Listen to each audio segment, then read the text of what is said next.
but you can call me Holly. Your mom was a genie? That's right.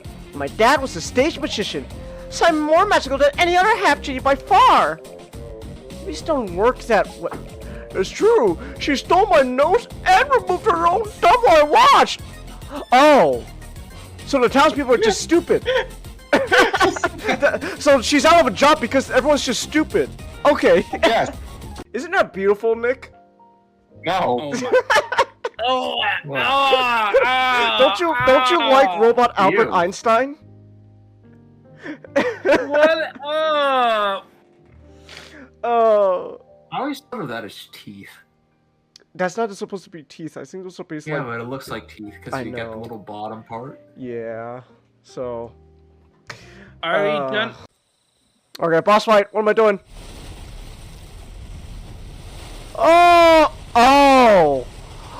Oh! You know there's a lot of Rule 34 with this woman. She's giant, and she's cut, you know... Yeah. Oh, you know there's a lot of art of this lady. Okay. Look, there's gonna be Rule 34 with this game series, period, because look at Shantae. Yeah. In her beautiful harem, Arabian harem outfit. Yeah, but then you see the giant, like, fish woman, and you know, oh yeah, no, there's a lot of art of this one. She's gonna... Look, she's icing on the cake. No wonder the mermaids are attacking. He's captured their queen. Oh, it's a mermaid queen. Of course it is. All you want to do is give a hug to a giant woman. A giant woman! Steven, I think we're gonna have to kill this guy. Damn. Fake happy attitude trying to get his attention is annoying. Stop it. I just want to have a good night with Damien. If it matters so much, why don't you get a room already? In fact, get two, so you can suck him off in one and I'm over if you're so fucking thirsty. Wow. Olivia! Oh! Oh, wow! I think this is the first time I've ever seen Damien actually mad, man. Holy shit. Wow. I'm over the edge of the paper! Ha ha ha ha ha. Meta joke. Ha ha ha. James, I was this close to as a fucking to Boyle's phone. I almost grabbed my fucking laptop and like slammed it, but then I realized, oh wait, no, I need that to fucking communicate and do this. That would have been a horrible idea. Seconds That's later. the last tree you cut, blubber butt. What? Alright, give me your egg. You don't deserve it. You don't deserve that egg! Okay, that sounded extra mean. Okay. Your child will never be born. See, that sounds even meaner. I know. He's not gonna finish anything. Don't worry. His legacy will be... I hope he likes his legacy, because it's not gonna be great. Don't worry, the dragons are coming. I promise, okay? Wiener, wiener, wiener, wiener, wiener, wiener, wiener, you want One wiener next to another. Wiener, Wiener, wiener, wiener, wiener, wiener. What about the pizza? Don't worry. Shh. Wow. Wow. Wow. Who wants a bunch of poison sumac blossoms? What? No, I'm really allergic to this stuff. Don't scratch it. You'll make it worse. Yeah, this is really getting gross. Maybe I should block your view? No? Are you sure? Okay, you asked for it.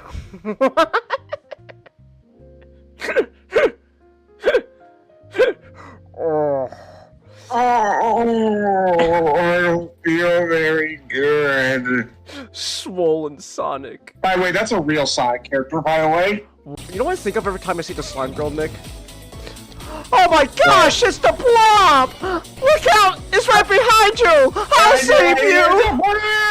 I'll save you! You get my vision, slime lady best head. How did you get...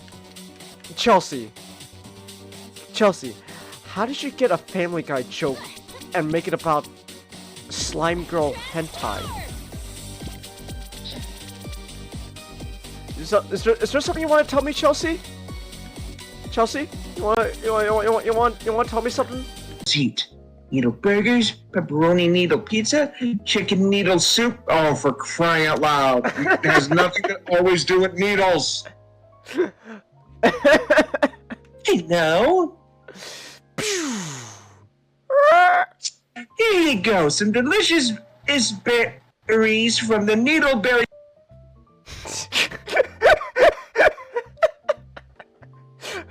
Wait, Nick! No, come back! Mia's advice was, even from here I could see the emotions are displayed on her face. Anger, sorrow, betrayal, and yet...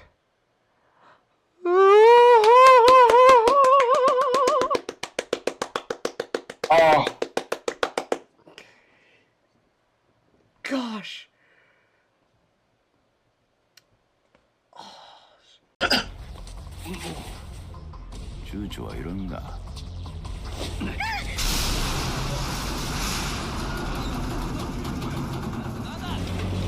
Oh, let's go! Our load shark is forklift certified! Hell yeah! てめえら生命保険もかけてねえ人間勝手に殺すんじゃねえよ Let's go! Oh, this is great! おいシャダ逃げるぞおい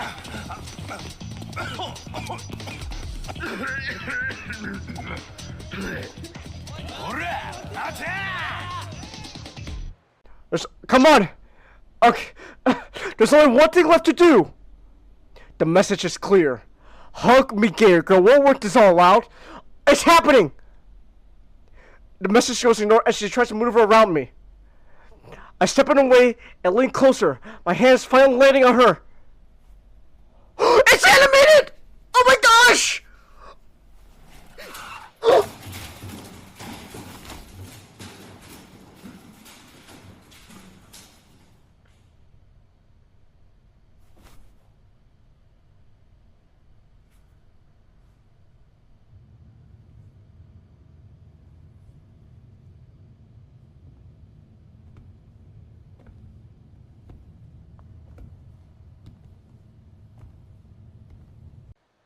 I don't know how some time is, only that it's later. I'm not in the convention center anymore. I haven't been in ages. She's still alive! Oh my gosh, I was right! Oh my gosh! Oh my gosh, it's worse! Oh, it is! We were talking about this like the last time we were playing this, how she'd still be alive! All Yakuza bosses having a rank. So like, surprised it's not. She's kicking my ass. Oh no! It's not. Oh, 6 Tojo Clan 6 chairman.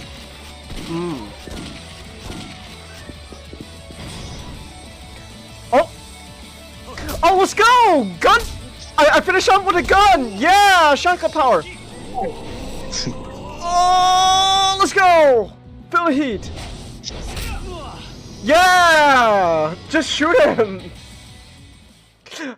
He's gonna come at me with all those combos. I just pull out a gun.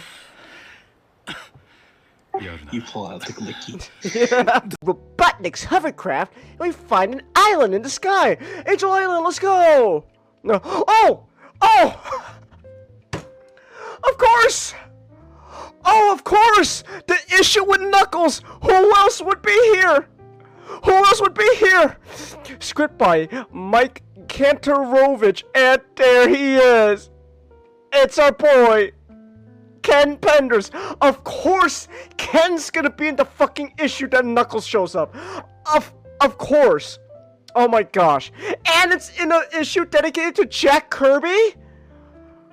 Oh my goodness, this, oh, why isn't Nick here? Why is Nick not here? This is, okay. Oh my gosh. So of course Ken, what we should just be like those Anglo-Saxon barbarians you were telling me about, Matchstick, and just pray to God that, to, you know, lay siege to our enemies, and then maybe in turn, he'll cool down the weather. All we have to do is just pillage in the name of Jeebus, and there we go, the weather will cool down. It's gonna work. You know, they weren't Anglo-Saxons. They were the Franks. They were Franks. But still, you know, the point still stands. You know, all we gotta do is just be like those Anglo-Saxons. Just go, God, just smite my enemies, and in turn, can you cool off this area? It's hot as shit over here. Trees, brother. A piece of fruit. Oh no! What's up, brother? Tails ate the only apple I've ever been able to grow on the Mobian Tree of Wisdom. The what?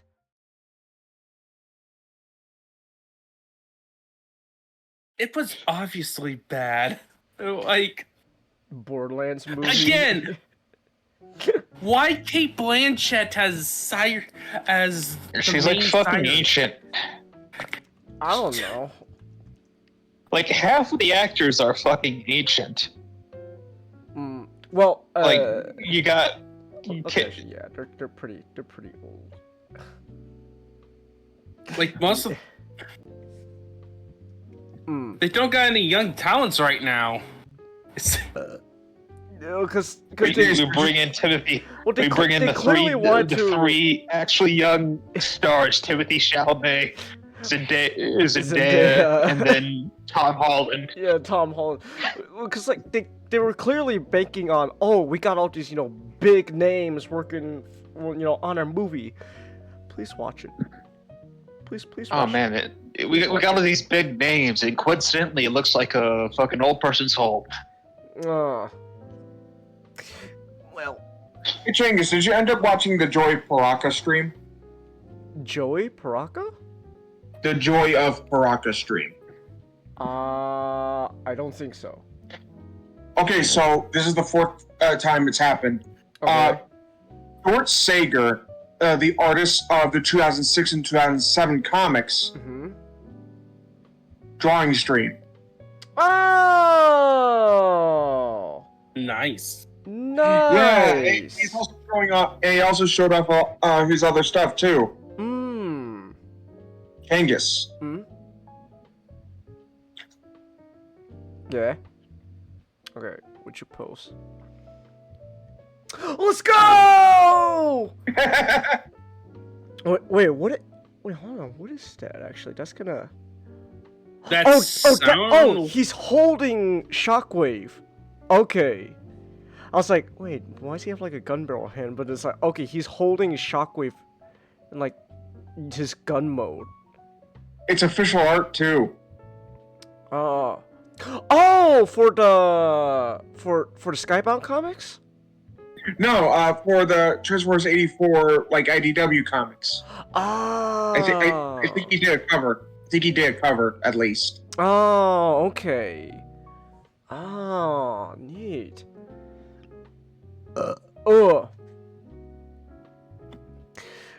Don't we know we're supposed to turn our brains off and enjoy the Borderlands movie, Ray? I don't even know anything about Borderlands. It's essentially a game series where the main draws was that it was one of the earliest looter shooters. Okay. It was kind of the sort of the star looter shooter back in the day. Yeah, and it was popular because it was online co-op was like its main feature, and it was released in the time where most shooters were drab and overly serious. So then all of a sudden you got this shell-shaded style that is the writing is purposely leaning towards humor. Okay. Like in a vacuum, it's pretty fun. A bit grindy, but pretty fun. Yeah, like it's honestly best. it's best Out of when the you back, wait. have. Oh, sorry. you guys are talking Yeah. over each other. Yeah. It's a bit grindy, and it's best with co-op. But Yeah. out of a vacuum, its humor is tired. Hmm. Even though it was one of the progenitors of it, Uh-huh. so back in the day it was alright. But now it's kind of like It we've got. seen you a million times before. We don't need it. We don't need to play you. Hmm. We don't want your time here. Oh, okay. I yeah, would. first time chatter. Oh, Ah, I spilled soda. Hold hello. on. Linko Tamaya?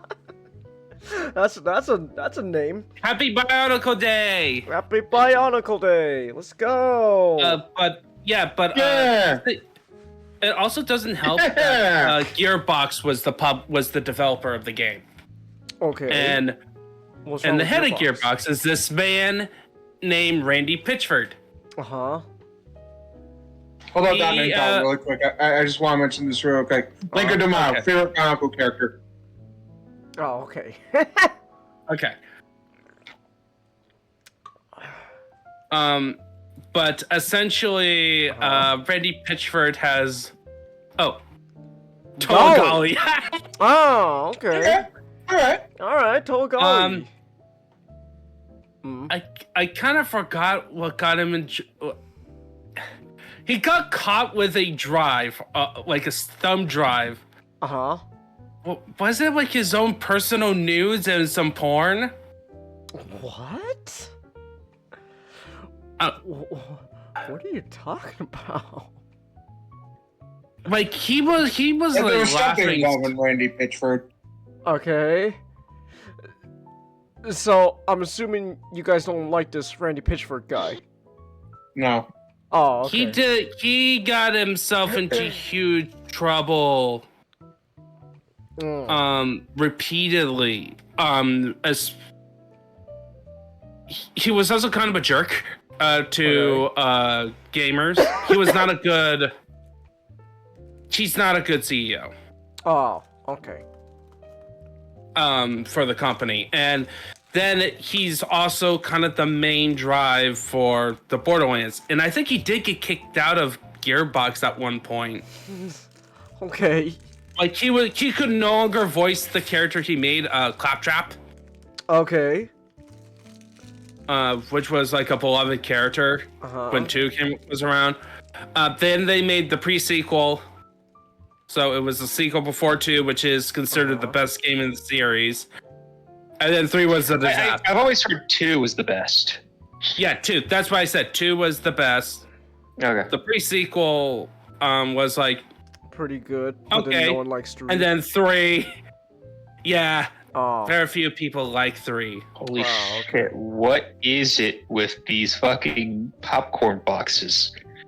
What? Look what Chelsea posted. Well, it's just an alien. That's just a xenomorph head.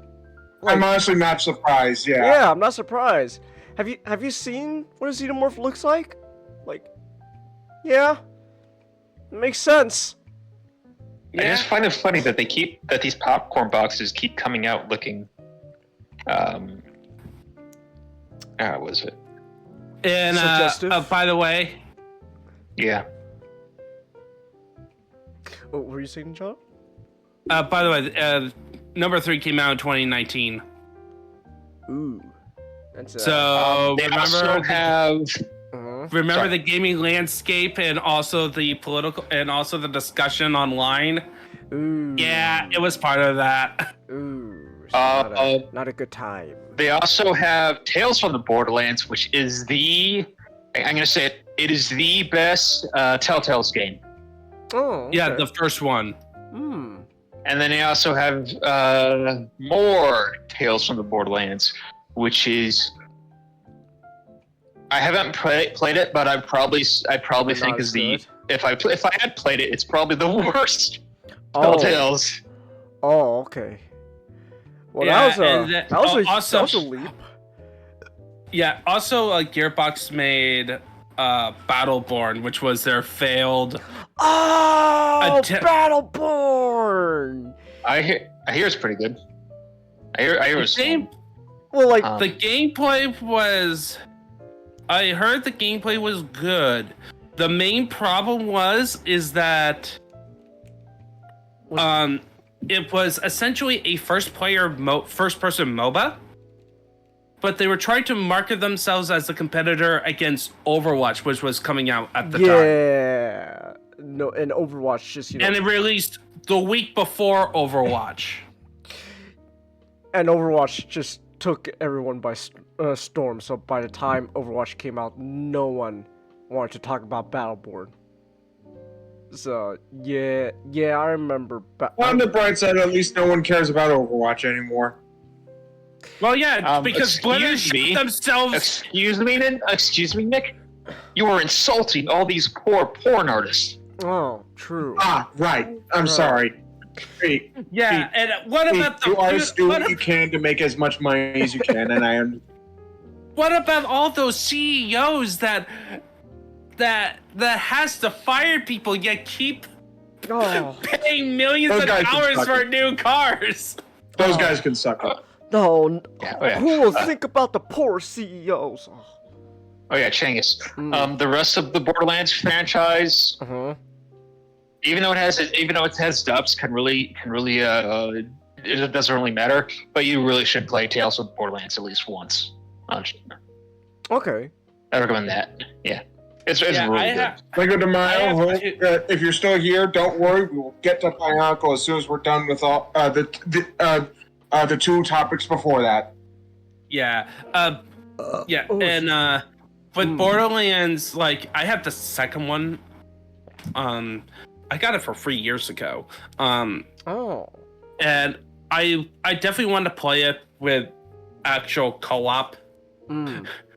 Because playing it by itself, like, the level up is fine, and then at some point, it's just grinding and grinding and grinding and doing all of these side quests. I played it all. I beat it once, but I was, in high school, so I was a fucking retard then. So. Okay. Well, also you had a lot of free time. Yeah. True. I also still have a decent amount of free time, but not as much. Yeah. As I did in high school. Yeah, that's just natural. Okay. Well, either way, moral of the story is, I don't know, that Borderlands movie isn't doing too hot. No one's going to watch it.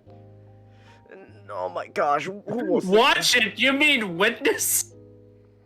I don't know. Just like Voice Critical called it a witness, not a witness. Witnessing.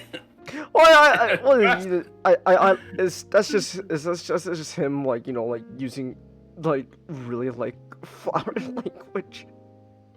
But, like, no one's gonna go. No one's watching that movie. Come on, like, so Cody from Pointless Home is probably gonna go the 2024 movie of the year. 2024 movie of the year, the Borderlands movie. Oh yeah, I finished up painting a few miniatures. My second Battle Sister squad and my first Retributor squad. Oh, nice. Neat. Very cool. Borderlands. Yeah. And then the next co-op game I wanted to do is we still gotta schedule the beat 'em up. Beat 'em up. It can't be next week. Yeah. I'm basically out of commission next week because at Friday I'll be going down to Pennsylvania to do the celebration of the life of my aunt. God rest her soul. Yeah. So I'll be gone. Yeah. But Changus, I gotta sit you down and we gotta do Years of War. Oh, yeah, that's right, Years of War. Yeah. We got Capcom beat 'em up. Are you done with Yakuza 5? I just beat it. Oh, you beat it? Okay. Yeah, I just beat Yakuza 5. So. All right. When are you gonna start Inshin? Ishin, well, pretty much right away. So like Friday, I'll probably be doing Ishin. So. All right, I'll start playing along. No wonder Dot was playing it earlier today. So yeah, wait. So are you? So will you be? So like, so wait. Okay, so you're gonna be going down to see your family Friday. Yeah. Okay. For starting Friday, be back on Monday. Okay. So and their internet and their like connection is spotty, so won't be there doing. Okay, fair enough. Okay, we could schedule like a one day for the Capcom beat 'em up stuff. Like Yeah. I was wondering when we were going to get to that. Well, I was originally gonna plan to do that this week, but then, today happened. And then it's like, oh, well, now I kind of want to make the week at least somewhat match the theme of today, so yeah. But by the time like Monday, Monday I'll probably take off just to make like the schedule, but like around like Tuesday we'll be back into normal swing of things. So there's that. So like maybe like Tuesday-ish that could work out for like the Capcom beat 'em up stream. I think so. I got work. Okay. Yeah, like further in the weekend is Further better, but better? it's okay. Yeah, closer to the weekend is generally better for me personally. But it will get kind of weird once in a couple weeks once school starts up, because my schedule will change. Right. Again. Okay. Let's hope to get the beat 'em up session before your school starts. What about Thursday? And anything after, let's. I am available. I would definitely be available Thursday. Okay. We could. Yeah. Okay, so we could do it Thursday. Yeah, and definitely. Yeah, and I have the Friday off too. I took the Friday off, so. Okay, yeah, we could. Yeah. We could do it Thursday. Let's go. All right. Yeah, Okay, I'll guide you. Pacific ones. All right. Yeah, there's definitely some I definitely want to hit before we're done. But like you could beat most of the game in an hour. Oh, okay. If you're just like constantly responding, like so. We could go through all of them. Okay, cool. In one night. All right, neato. Yeah, all right. So I'll make sure to. So like Thursday we could do that. All right, it's all coming together. Let's go. No, Chelsea, the game we were talking about is called Ishin, not Asian. Ishin, yeah. Like a dragon, Asian. No. Like a also, dragon. I'll be trying to find historical books to listen to on my trip. On the historical back. Yeah. Also, Kangas. This popped in my head. Hey, Universe. Okay. Also, Amy. Oh, these crocodiles. These crocodiles, Amy. Oh my god, these crocodiles. Oh my god. Alright, that's great. Well, you can hear us talk more about Bionicle later tonight. But I guess now is a good time though to get into the swing of things, because as much as we like to talk about Bionicle, I am interested in also the other topics we're talking about tonight. And despite there being only like 4 topics, I know we're gonna be spending dedicating quite some time to each one. So yeah, there's some meaty topics. There's definitely meaty, because one is I'm talking about like a whole series. I know last night a bunch of you have seen it, so you got a good movie to talk about, and then Bionicle. Bionicle. So yeah, we got quite some meaty subjects to talk about tonight. So, all right. So with that said, then we'll be getting into. Holy shit. What's going on? All right, I'm just reading the title of a YouTube video, but apparently, But with the events with the past few weeks, I believe it has a very good chance to be true. The UK will require passports to view mature content online.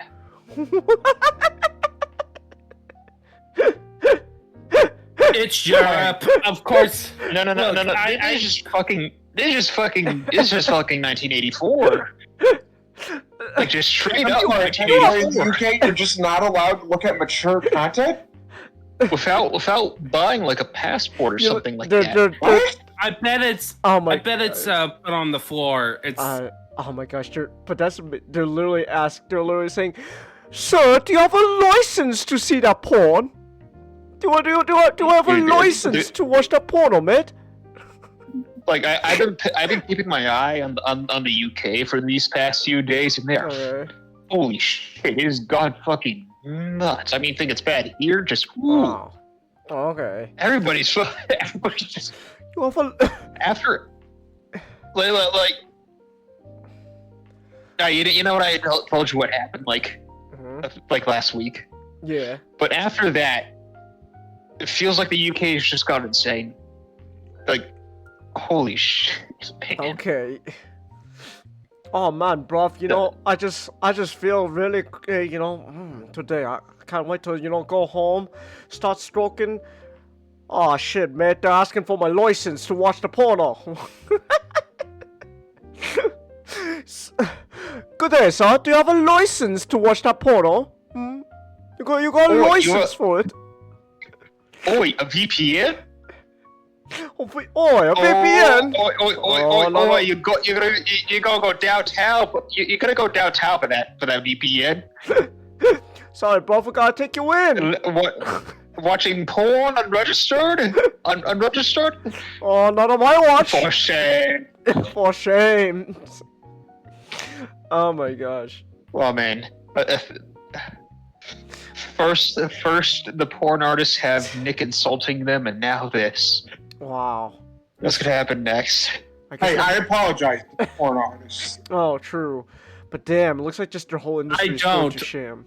I would never apologize to the porn industry. In your case, I understand. Alright, yeah. Oh my gosh. That's crazy. They're literally asking for a license to see the porn. Was that's just that's just so fucked up. It was like you say it's it's, oh my gosh, like 1984, but like it's like, but it's just like, but like it's like the most like ridiculous ways though. Like it's like 1984, but if Big Brother was mentally retarded. Big Brother wants to make. Okay, here's the thing. Okay, here's the funny thing. Here's the thing. The reasons most dystopias don't work, like in terms of you're doing actual world building thinking, is that they tend to be too smart. Oh, true. Yeah. True. They tend to be too smart until either a teenage girl topples the whole system, or they're just too smart to exist. Oh yeah. Like most, like even like, you know how people kind of get scared with Nazi Germany and the government about the horrors, what they do, right? Yeah. Or like, the Japanese army, right? Which, of course, what they did was awful, right? Yeah. But once you learn further into their government, you just goes, how on earth did they manage to accomplish so much? That is so incompetent. Hitler was like fucking drugged out of his mind for half of the war. And, well, here's the thing. Hitler purposely set up a system where each of the commanders had equal authority over every military decisions. Because the whole idea was that they would squabble among each other. Nothing gets done unless he gets the approval. So you have cases where, oh, I need troops in Normandy. I am not sending troops in Normandy until the Fuhrer said so. You know, Germany really could have taken over Europe if it was literally anybody except Hitler in charge. But the problem is the big party. Yeah, except the problem is that they work for. Sorry. The problem is that if the big party did not take in charge, there wouldn't be a World War II.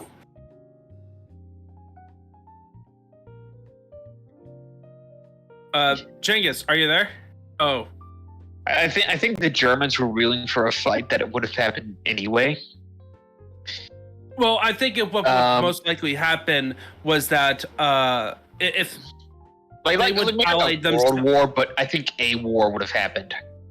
It would be against Russia, but I think what would happen is that Germany would get a coalition going against Russia and use communism as the excuse. That sounds like the best timeline. So then we see Japan committing war crimes on the Russians. Because, yeah, Japan would still commit war crimes. Like, Japan would still be stupid enough to cause a war with America. Yeah. Just because, they wanted their Pacific Empire. It would go even worse for them. It would go even worse for them because they would have the full. America would just be. It wouldn't have one hand tied behind its back. What's this about America? Basically, a what if. On World War II. Well, not World War II. Basically, if Germany had a competent government. That was not the big party, and honestly, most likely, they would not. If they would get involved in a war in Europe, it would be a coalition against the USSR. Ah, okay. It wouldn't be them being the aggressor and taking over all Europe. Okay. There I am, Chelsea. I'm still here, Chelsea. I just had to take care of something real quick. But we were talking about the scenario that if Japan was part of that coalition, they would still commit war crimes that they're infamous for. Except they'll do it on the Russians, along with the Chinese. Lovely. And then they will still be stupid enough to cause a war with America because they still want that whole Asian prosperity spear. And I was saying, it's gonna be even worse for Japan because America wouldn't have a hand tied behind its back. Having to fight on two fronts. Okay, so now we could just direct our full force onto Japan. And here's the thing, we deemed Hitler as the greater threat against Japan in World War II. So we actually sent most of our forces over to the Europe side to finish that war. So that meant that we were beating Japan after a while with not only one leg, but arm behind our backs. It's our right arm, and we're hopping. One-legged as well. Okay. Speaking of putting ourselves at our disadvantage, the main characters and his superpower in My Hero Academia. Alright, we're finally getting into My Hero Academia. Alright. So, My Hero Academia. I know it's a very popular manga / anime series, and the manga has just ended. Yep, it ended almost a week ago. It's just a couple more hours. An hour here, a couple your end, and it will be a week. Alright. So this is basically a review of the entire series after reading through it. That has been my main form of consuming it after watching the first season of the anime. Alright. I just read it all the way through. And I really like this series. This is the first modern shonen that I read and finished. Okay. And I really enjoy the world. I enjoy the characters.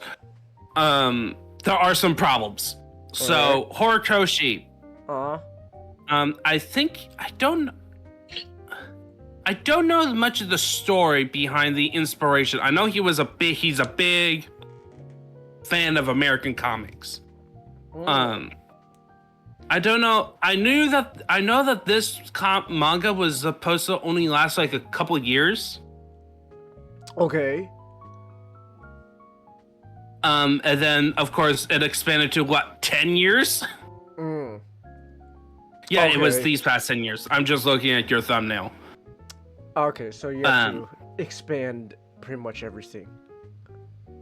Expand and also do some weird stuff. Like, so originally the plan, like at least one of the plans was that the whole story takes place throughout the years of high school. So much like Harry Potter, where you have like a book that takes place in his freshman year. You have some time to go into his sophomore year, junior, senior, and then like, you know, the final one is at his senior, like when he graduates. Okay. Final arc. So much like Harry Potter, similar structure. But he instead all this story takes place within 1 year. Well, so technically Deku is not even a senior by the time he had the experience. So, wait, so not Deku versus Ass Ketchum. Who can achieve more in the littlest time? So, wait, so you're saying I wonder. Just a second. I wonder if how much footage is from Ash Ketchum from when from the first episode to the last episode. And I wonder if there's more than a year's like how much footage is that? Like it's been going on for like years now. I wonder if it's just straight up more than a year's worth of. Probably not, but no, that wouldn't be like. Yeah. Alright. So to explain about your jokes about peaking in high school, let's just explain the premise. Okay. So the premise is that in this world, like during our time in the modern day, it's like our normal world, normal timeline, and then a baby is born with superpowers. And what happens is that more and more people come across, kids are growing up with superpowers, and they're called quirks. Quirks are basically superpowers. All right. And it is super heavily implied and shown, so not really implied, that there was a period of chaos of, you know, people using their powers for evil, most likely X-Men. So basically, throw in the X-Men comics. Right. X-Men.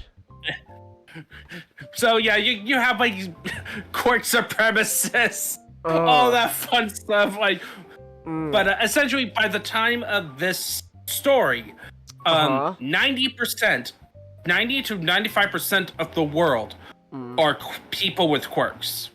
Oh, okay. There's a low percentage of people who don't have quirks because of genetics. And Deku is a kid who dreamed of becoming a hero, much like his personal hero, All Might. Okay. Who is like the Superman of this world, except he's Japanese. He's Japanese and doesn't have like ice breath or laser eyes and can't fly. All right. But then he finds out as a kid that because he didn't have like this certain toe thing, he was not born with a quirk. Oh, damn! What a shame. So he basically grew up quirkless, but despite that, he kept on saying, "I'm going to be part of the hero course of UA specifically, YUA because that's where All Might lives. And I actually like to think it was in the blood, and the doctor was just some creep who wanted feet picked. well, it doesn't help that doctor, I'm pretty sure, is the evil doctor in the series. Oh, well, you know, there we go. Oh, lovely. Okay. But he is quirkless. Like, he doesn't have a superpower. But he did get an attention of All Might, who is revealed to be somebody who was heavily wounded during a battle with his great enemy, who is revealed to be All For One, the nemesis of the series, like the big bad. All right. The Darth Vader, the Dark Lord. Oh. He's gonna bury Star Destroyer.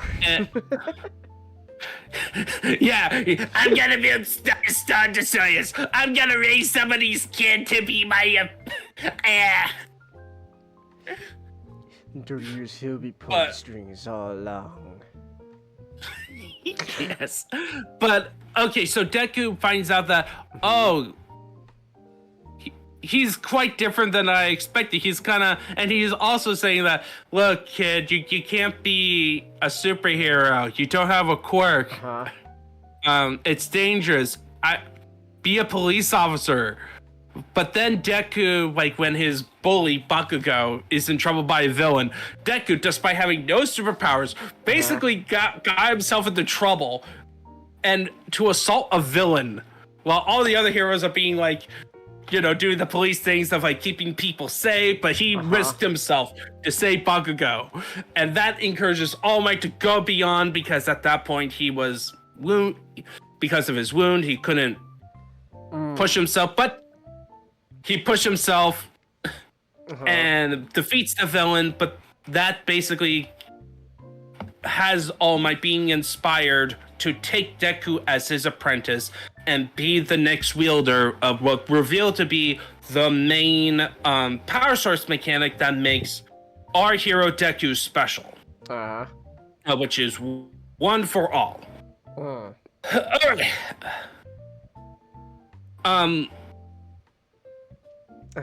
The first chapter, in my opinion, is one of the greatest first chapters in comics. Okay. Both Japan and Western. It's like up close to Amazing Spider-Man, Amazing Fantasy 15. Wow. Okay. Like, it is neck and neck, because Amazing Fantasy 15 is a Greek tragedy. It's like a classical tragedy played out in a superhero story that drives, the most popular Marvel character in existence. This story sets up everything so well in terms of the themes, the characters, and what to expect from the story, and also tells in a nice self-contained manner. Because if My Hero Academia did not launch, if it was just about Deku, the story about Deku answering the question, could he be a hero? And his quest of being a hero, inspiring All Might to become a better hero, and then telling Deku at the end, you can be a hero. That's the end of the first chapter and like part 2 of the anime, episode 2. They split the first chapter into 2 episodes of the anime. That's how good it is. Okay. And to get that impact, and then next chapter, you eat the hair. Eat the hair. Eat the hair meme. But anyway, so to explain what One for All is, it's a power stacking quirk. Okay. So you learn throughout the entire series that throughout this series, especially about the end, by the time you get to the final arc, you fully understand what it is. So back during the Great Chaos period of the quirks, All For One has a brother. He and his brother were kids that were living on the streets and dealing with the chaos of quirks becoming a thing. So all the X-Men stuff. All For One finds out that he can take people's quirks and give them. So he decides to become a literal power broker. Okay. And where he could take quirks from other people, and then when he gives them to other people, it's kind of implied that you are under my control. Oh. Okay. Because I gave you the quirk, my influence. Oh. You owe me. Okay. So he's a gangster. Hmm. So he was like operating. So by that, he was able to become like the biggest crime boss in Japan. But his brother opposed him. He was the one who held the ideas of superheroes. Were real heroes. So to punish him, All For One gave him a quirk, like a weak power stacking quirk, not knowing that his brother already had a But essentially, All For One gave him a superpower, like a weak one. Okay. Nothing to do it, and it combined with a quirk that was already inherent in his brother, like a power stacking quirk. And what happens is that it creates a new quirk where what it does is that it expands the power of your own quirk. Okay. Or if you're quirkless, gives you a new superpower. So essentially, All For One has like a power stack. And think of it as like a cup. You're a cup, and One For All is a cup of water being poured into a cup. At the start, with the first one, it's a small amount. But what happens is that when you transfer through like a transfer of DNA to another person, more water adds to the cup, getting stronger. And if that person happens to have a quirk, that quirk gets passed on to the next person. And if a person with a quirk gets One For All, the amount of a person with a quirk in that analogy, you have a cup of water in it. That's like your quirk power, your potential. And All For One adds more water to it. But that gets to a point where the water overflows, and that's like wrecks your body and kills you. Oh, okay. So specifically, it's revealed that All Might and Deku are quirkless. And by the time of Deku and quirkless, like Deku is the 9th wielder, he is gonna be the last person who wields One For All because of the amount of people who pass down all the abilities. You had to have somebody without a quirk. So you had, by like the next generations, there would be nobody without a quirk. But even if you do find somebody without a quirk, the amount of power by default pouring into that cup is just going to overflow and wreck it. Which is why Deku's power first showed off with like energy, and when he throws a punch, it wrecks his arm. Okay. So that's like why Deku was made in terms of world building. Why he was not given a quirk. You know, to our discussion earlier, Chengiz, about asking why was Deku made quirkless at the beginning. And then thematically, Deku is a person who represents the two aspects of a superhero. Okay. Bakugo is the other one. The other superhero. So Bakugo is like the third person. There's a trinity of characters that the story focuses on. Deku is the main one.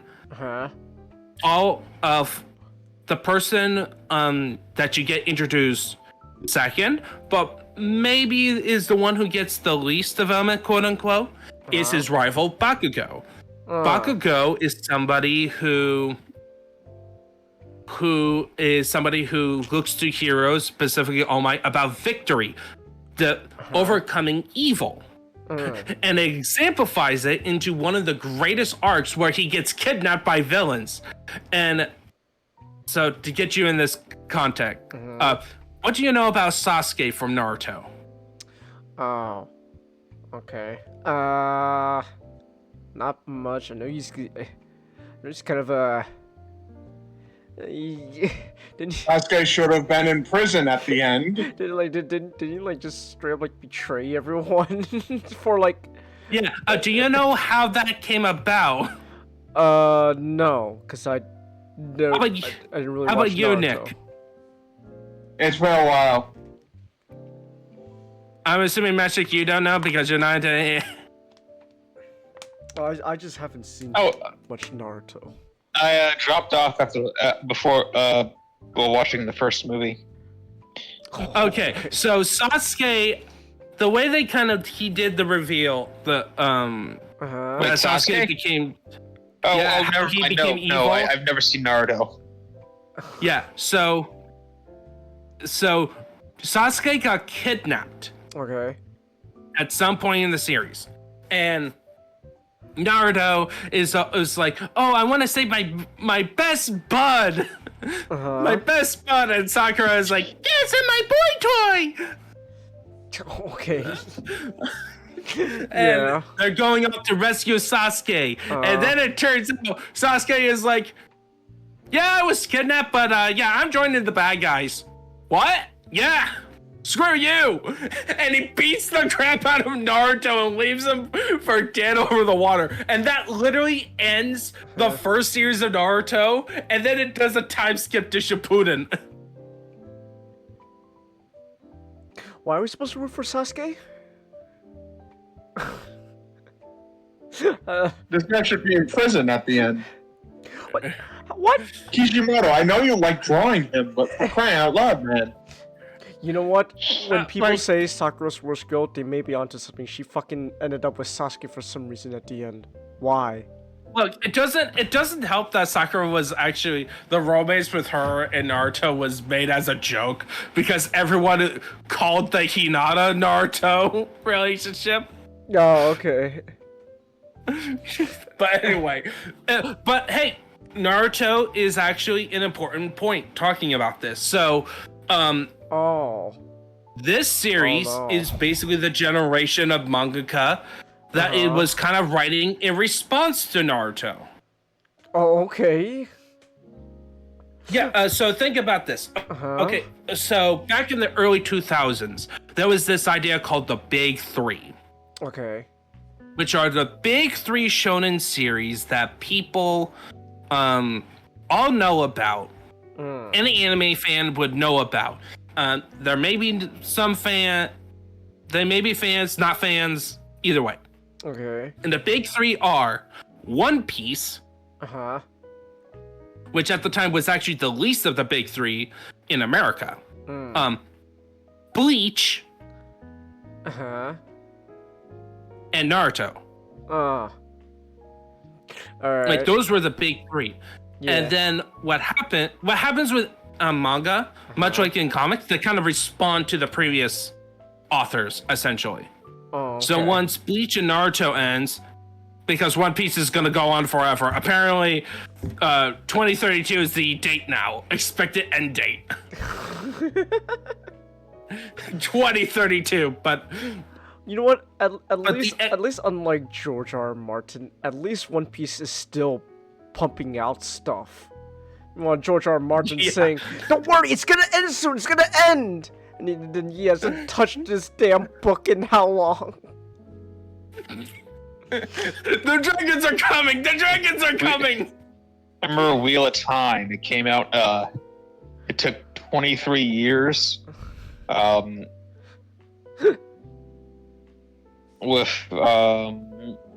the author died before it was finished, and they had to bring in a new guy. But the person they brought in was Brandon Sanderson, the guy who can typewrite books within such incredible speed. But so My Hero was responding to some criticisms, in a sense. Okay. At least some of the audience perception of how to deal with some of the issues that Naruto came about. So with Naruto, one of the big issues was the side characters. where Naruto exploded with so many side characters that all of a sudden in the middle of like a major war arc, we have to go into detail, go to a flashbacks within flashbacks to explain every character to explore the facets. Oh, okay. We gotta know, man. We gotta know. Yeah, and then you only get like the backstory, and then that character's story is done. Oh. It was hilarious, and some of them barely did anything. Okay. Most of them are just therefore the hentai Oh, artists, much like the Overwatch. all right. Lovely. Okay. And then not to mention him not writing women well. Oh. He did right. Case in point, Sakura. Oh. Okay then. Case in point, Sakura. Oh, I built this character who's like a great, strong physical fighter. What should I do to make her just as powerful as Sasuke and Naruto? You make her a healer. Ah, of course. Genius. All of a sudden, she changed classes to become a healer. Genius. Oh, of course. Oh, truly a visionary. Oh. Okay. Yeah, building up. You're like the strongest good OG. Now get into the kitchen and do medical work. Woman. Make my medicine. Okay. So, how does something like My Hero then respond to something like that? So, Horikoshi's solution, which is one of the biggest, his strongest aspects as a writer, and it's also his weakest, leads to one of his greatest weakness, is that he makes sure that every character in Class 1A had at least one cool moment. Okay. And like there are presents throughout the story, and most of them have an arc of some sort. Okay. Or did something cool in the process. Like you remember them for doing something like Red Riot. I forgot his school name, but Red Riot is his hero name. He's the one who can turn his skin harden and stuff. Like he has some good moments where he fought some of the bigger bruisers in the Yakuza and the War arc. Like he battled a giant. Oh, okay. In Barrier 1. Oh, they have to fight the Yakuza? Oh yeah! Red Rocket, get out there! Tiger Trap negates all damage! Yeah, they had to rescue a girl who can rewound your personal time from the Yakuza. Oh, okay. Because the guy who was basically in charge, is a huge asshole. He basically broke down Eri, a nice little girl, into little parts, and then used her blood to make little anti-quirk bullets, and then build her back up, because that's his thing. He breaks stuff down and build them back up, break her apart, and rebuild her apart. Oh, that sounds fun. Yeah, he's awful. Okay. That's nice to know. Alright. And then you could, Tenya, I think, the one with the rocket shoes. He had that hero killer arc of his brother trying to be learning a bit more of the heroes, and then Earphone Jack. Alright. The whole school festival arcs where she has like an awesome concert moment, and then even the pink girl, Ashido, I think.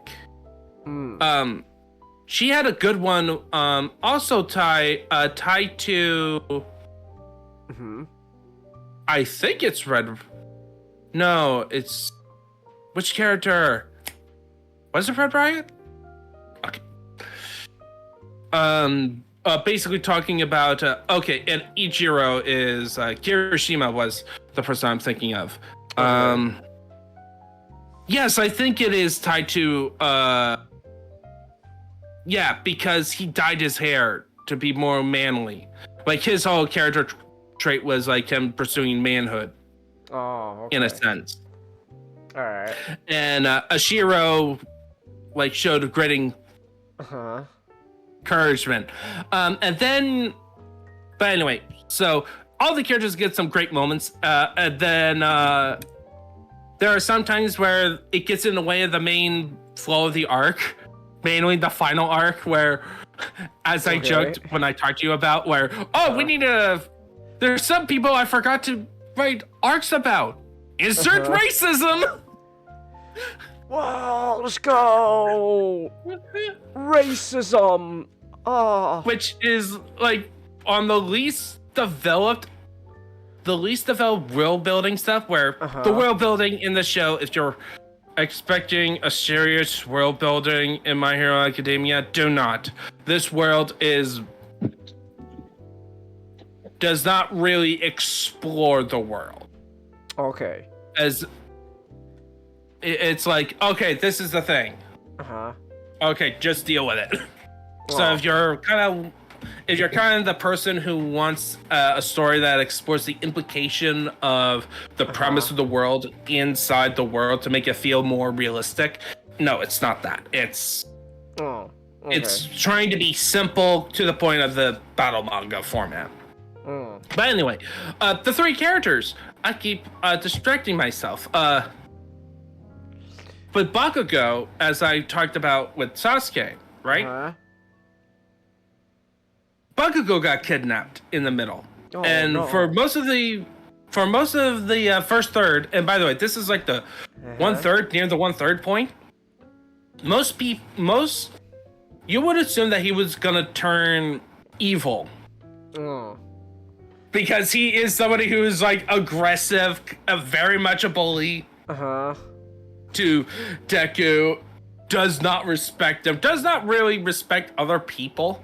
Yeah. And very aggressive. Like, he is like a little Vegeta. Yeah, but he's a little Vegeta without the humbling. But people like Vegeta, though. But he's a teenager. Okay. People like Vegeta when he's an adult. But if he was a teenager, then that's where we draw the line. Yeah. Okay. But I then remember one of the funniest parts of the series was that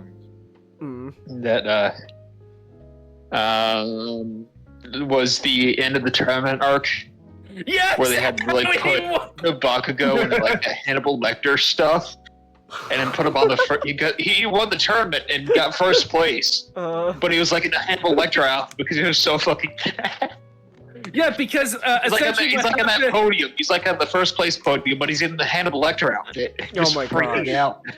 Yes, because what happened in that one is tied to the third character, Todoroki. Essentially, he sees Deku making Todoroki go all out, and then when Todoroki fights Bakugo, he didn't go all out, which upsets his pride so much. It was really funny. Yeah, so you have to have this arc that happened, and Bakugo, you would think that he was gonna join the villains because he may be winning the competition, but he doesn't have the respect of his classmates, and he's not evil. He's just an asshole. Yeah, and then when the villains is like, okay, good.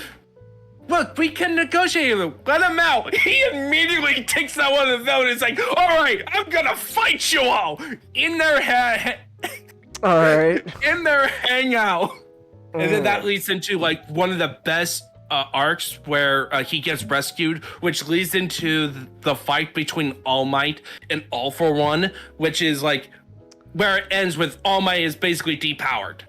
Oh, damn. Because he gave his court to Deku, the previous wielder basically runs on fumes. Okay. Essentially, it's part of the process. And he went all out. He had a great victory over All For One, and they get into prison. But of course, this is Japan. And this is corrupt. Yes. By the way, the government in this universe is corrupt. Oh, of course. Wow. Who could have seen that coming? Gosh. They didn't kill All For One. I'm shocked. Really? Shocked. What a shock! I thought that the people in power would not let power corrupt them. Absolutely. I know. Oh my gosh. Next thing they'll be putting a passport for mature content online. You got a license to see that. Look, best girl in the series, Lady Nagant. No. Wait, no. It's they're in Japan. You have a crap. I can't do that. Shit. What do you mean? Okay. The Japanese voice. You have. I can't do it. Big You have a license.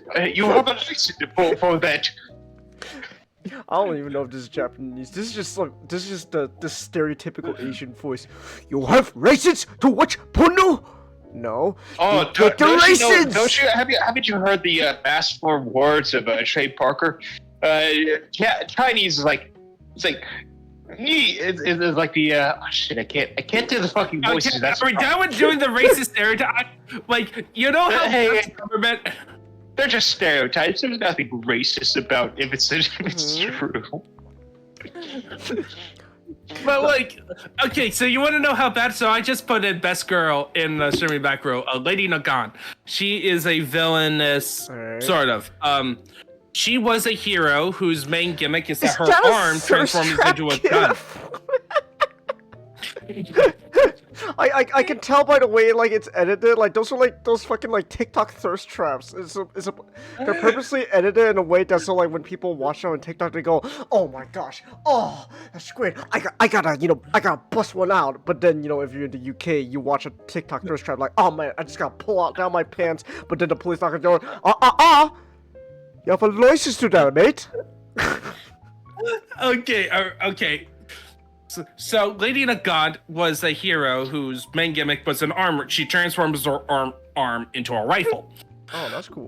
She was also working for the government to be an assassin for any hero that broke protocol. Oh, awesome. Let's go. And she kind of wanted to retire, but the commander, the head of that department goes, no, you're going to be working for us for all your life. So she killed him. And was sent to maximum prison. And then everyone sent her against Deku. And Deku convinces her to have some hope in humanity back. And then she survived a bomb in her head. Listen. It was the government's fault in the beginning. There is no humanity in those bastards. See, you're also what you're just talking describing. to it. You're just. Also, what you're describing sounds. You know what's the funniest part? My grandfather's a politician. Oh, okay. Well, hopefully he's not as bad as the. Oh, he's about to retire, so it's all good. Oh, okay. Look, no offense to your grandfather, Magic, but it's just my personal belief that any politician who's like over 60 should not be in politics whatsoever. Because I made jokes to his face before, so he's all right about it. Oh, okay. So back. But okay. yeah. So bomb in her head. Damn. Yeah, she survived that. Oh, she survived. She managed to survive. Yeah, of course. You can survive that. Yeah, you could just survive a bomb in the head. Of course. She barely survived, but yeah, she survived. All right. But yeah, I really like this story. Like, there's so many stuff you can talk about. But oh yeah, the third character I need to talk about is Todoroki. Okay. He's the one that with the red, the half red, half white that looks like Zuko. It's Zuko ice, with the it's Zuko with ice powers. Right. And his story is tied also to the thematics of theme of legacy of heroes. Okay. Because his story is actually the darkest of the three. Oh. All right. His dad is Endeavor. Yeah, the whole abuse storyline thing that I heard people didn't like. Yeah, essentially Endeavor is basically Vegeta without morals. At the beginning. Because at the start of the series, he just was so dedicated to outdo All Might that he tried to find a child to basically become the ultimate hero. Endeavor, or as I like to call him, Mr. Eugenics. Yeah, pretty much. Because he purposely used money to make a quirk marriage, which is illegal. But it's an arranged marriage. Okay. To have a woman with ice powers, right?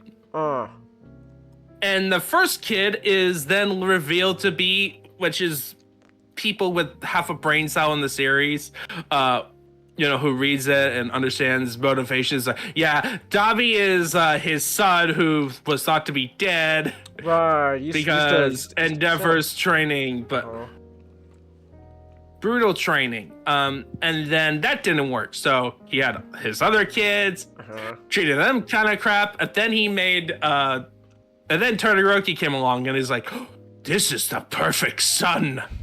This is the one. I'm still going to abuse him. No, I only have one son. All you bitches are fucking. All you other people are born. All right. I mean, and so essentially by the time of this year's Todoroki is like just emotionless. Like the whole point that he made was that Todoroki was going to be the one who defeats All Might in the hero rankings. But because of the events of the rescue of Bakugo and All Might being depowered, that's how Endeavor becomes number one. And he basically realized, oh crap, I'm an asshole. Am I the baddie here? Yes, I'm an asshole. Okay. And it's like, and basically he works on a personal redemption. And in terms of that arc, it is super well done because he still suffers consequences. Unlike Sasuke, who should be imprisoned, but instead he is like, you're not the Black Ops agent. Just what we want. We want the war criminal to be our Black Ops agents. Of course. But instead you get like, the first part of Endeavor is like, realizing that he needs to change to become a better hero, much like All Might now, because the inspiration, All Might was treated as like a symbol of peace, and it's gone. So he needs to now step up on his shoes. And Urian Todoroki, with the help of Deku, is learning to be more of himself. Right. And Endeavor, you get a little bit of him as like realizing, in order to heal the family of what I have done, I need to distance myself from them. Oh, okay. Like I need to, because the way I have been running the family, I have a son who basically hates me, who doesn't want to. Shocker. Want to be. Yeah, shocker. A son who is super strange. And by the way, this isn't Dabi. This is another son, who's basically like, I am not part of this family. Just one child that hates him. Sure. No, there's two. Like, there's one who's like, I am not dealing with you, Endeavor. You've been an awful parent to me. I don't want to do anything to do with you. I'm only here for my siblings. And then the other guy became And then you evil. got Dabi. Yeah, he became evil. And then Dabi, who's like on this quest of revenge. Essentially. To basically break Endeavor down. And he does. And he also managed to take his reputation by revealing, yeah, by the way, I'm Dabi. I'm his son, and this is what he did. Okay. And then he has like a daughter who's basically Foster's trying to keep the family together, and then the mom is also in an insane asylum because of the abuse that Endeavor did to her, that it broke her, and that's why Todoroki has a scar. Oh, okay. Awesome. Thanks. What a good healthy family. Am I right? Yeah, the mom is not great at making tea. Wow. Who would have seen this coming? You see, Yeah. Never mind. No, what are you saying? The woman deserves to be in the same asylum. She had one job as a mother, be in the kitchen, and she failed. Oh my gosh. Well, she was in the kitchen, all right, when she decided to brew tea on her son's face. So, okay, long story short, this is very clearly not a healthy family. Like, Oh yeah, this is an awful family. yeah. It's an awful family because of one man's pride, and and it's about him learning. It's about him becoming better. While he suffers the consequences of his own actions, and taking it as like, yeah, I deserve that. That's a summation of his arc. Okay. It's like he basically learns that he was an asshole, and he's taking he's trying to be a hero, trying to protect people, but also is like, yeah, I'm taking the brunt of my consequences. And of my sins. Which is a lot better than most abusive fathers in manga. Looking at you, Gendo. Wait, I have a son. Oh, he has a son. It's just that son is completely worth the only thing that son is worth is to pilot a robot. Now get in the fucking robot, Shinji. The only purpose of having a son is to get his wife back. Yeah.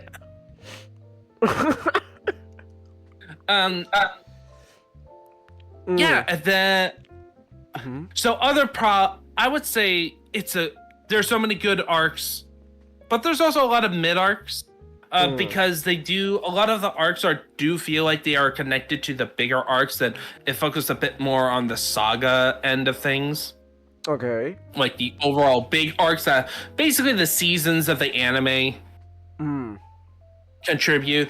And other so I already talked about why you focusing on characters is all of a sudden racism. Also, he did have a problem of keeping track of storylines.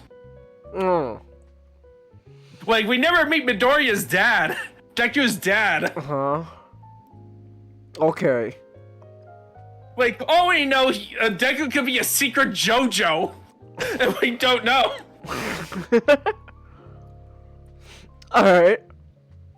Like, all of a sudden, like, you reveal in a shot and he has a star. Oh my a star gosh. imprint is like, oh, he's a JoJo. He's a Joestar. Whoa. Of what timeline and stuff. Then there was also this traitor arc. Actually, remember when they were talking about traitors in UA? It's been so long. No, I'm afraid not. Okay, so the arc was essentially the first part of the arc to reveal the villains is like, oh, this is why are these villains managed to get into the secret locations and stuff? There must be a traitor in our midst. And then Horikoshi forgets. Until he got reminded, and then he's like, oh crap, I need to finish up the story and I need to wrap this important plot point. So he kind of rushed it. And it's revealed that the Frenchman was the traitor. Oh no. Of course it's the fucking French. Of course it's the Frenchman. Even it was kind of obvious too. It's like, especially when talking about because essentially he was also a quirkless person, but then the difference is that his parents asked for All for One to give him a power, and that's why he has a belly laser. Oh, he has a belly. Oh my gosh! Get a Robo has returned at last. We just didn't realize it. So I heard about him like being the traitor. Did he get redeemed or something? I don't know about that. Yeah, basically he gets he gets outed of the invisible girl who you see, that blonde on screen. Yeah. She would you know how in the most of the anime you only see her gloves and hands, and then they made a special moment because she has a special connection with him, and the invisible girl? Just saying, she was blonde? Yeah. Get this. So where's the guy who could stretch his limbs? And where's the guy who... Are you telling me that guy is straight? Yeah. At least a friendship, like, okay, Horikoshi can't do romance. Listen, he's not gay, he's just French. He's just French. Yeah. Which doesn't help, okay? Being French on the... I mean, you're practically gay. I mean, you're practically gay, so no, it's closest thing you can be to. You're practically degenerate. Okay, so... Okay, but so the French guy turns out he's the traitor. Oh my gosh! Oh! So what happened is that it's basically how they trapped All for One and all the villains, because what they did is that they used the guy with the purple hair in between the bird guy and Ashiro. And his ability is that if he asks you a question and you talk back to him, he mind controls you. Oh, okay. And he basically did that trick on his parents, who was informing All for One the whereabouts to set up a trap. Okay. Yeah. So yeah, we said at end of the plot line is kind of anticlimactic and not very important to the overall plot. And then also the problem is it got after the school festival arc, which is in my opinion the best arc, because it introduced Gentleman Criminal and La Brava, and I love those two. All right. The only villains that are streamers that are actually good people. Oh, okay. Even though they're villains. All right. But then after that, like, the school stuff becomes less and less, and more about the overarching plot, which is like, fine.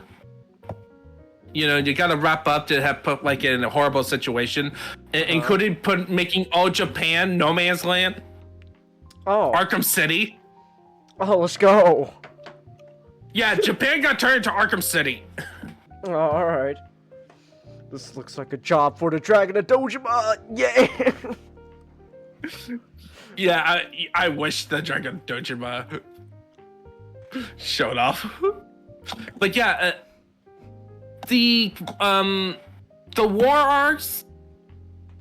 The first one that caused the whole turning Japan into Arkham City was very mid.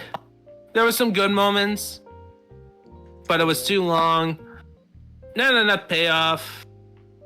And then the final war arc was actually a lot better. It kind of, though it does exemplify his best traits, which is his character writing and also his times with thematics.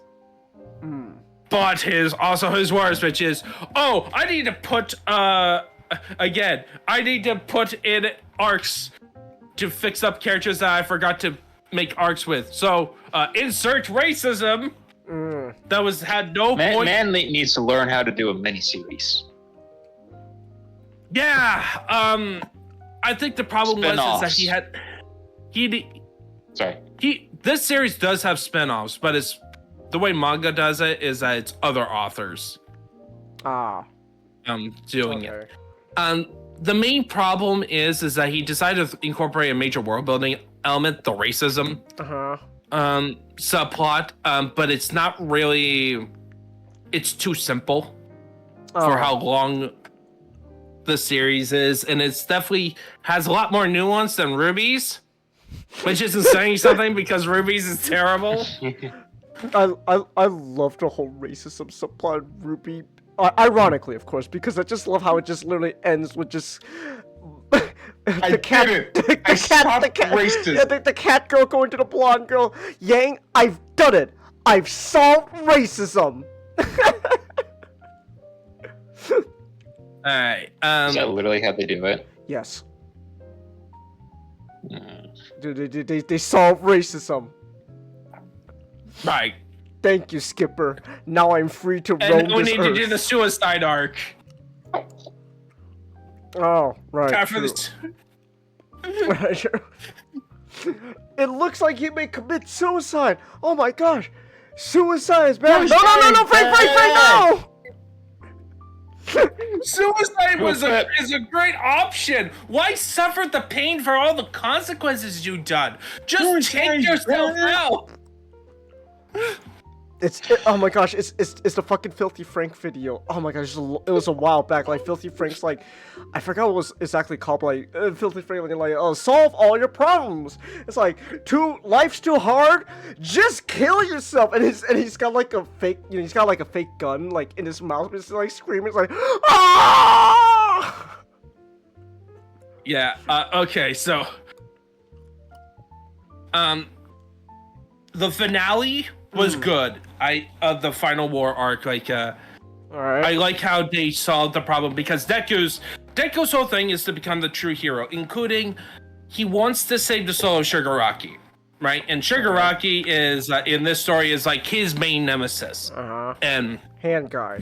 And yep, hand guy. And basically, All for One takes the grandson of one of the mentor of All Might, who is, one of the wielders of One for All.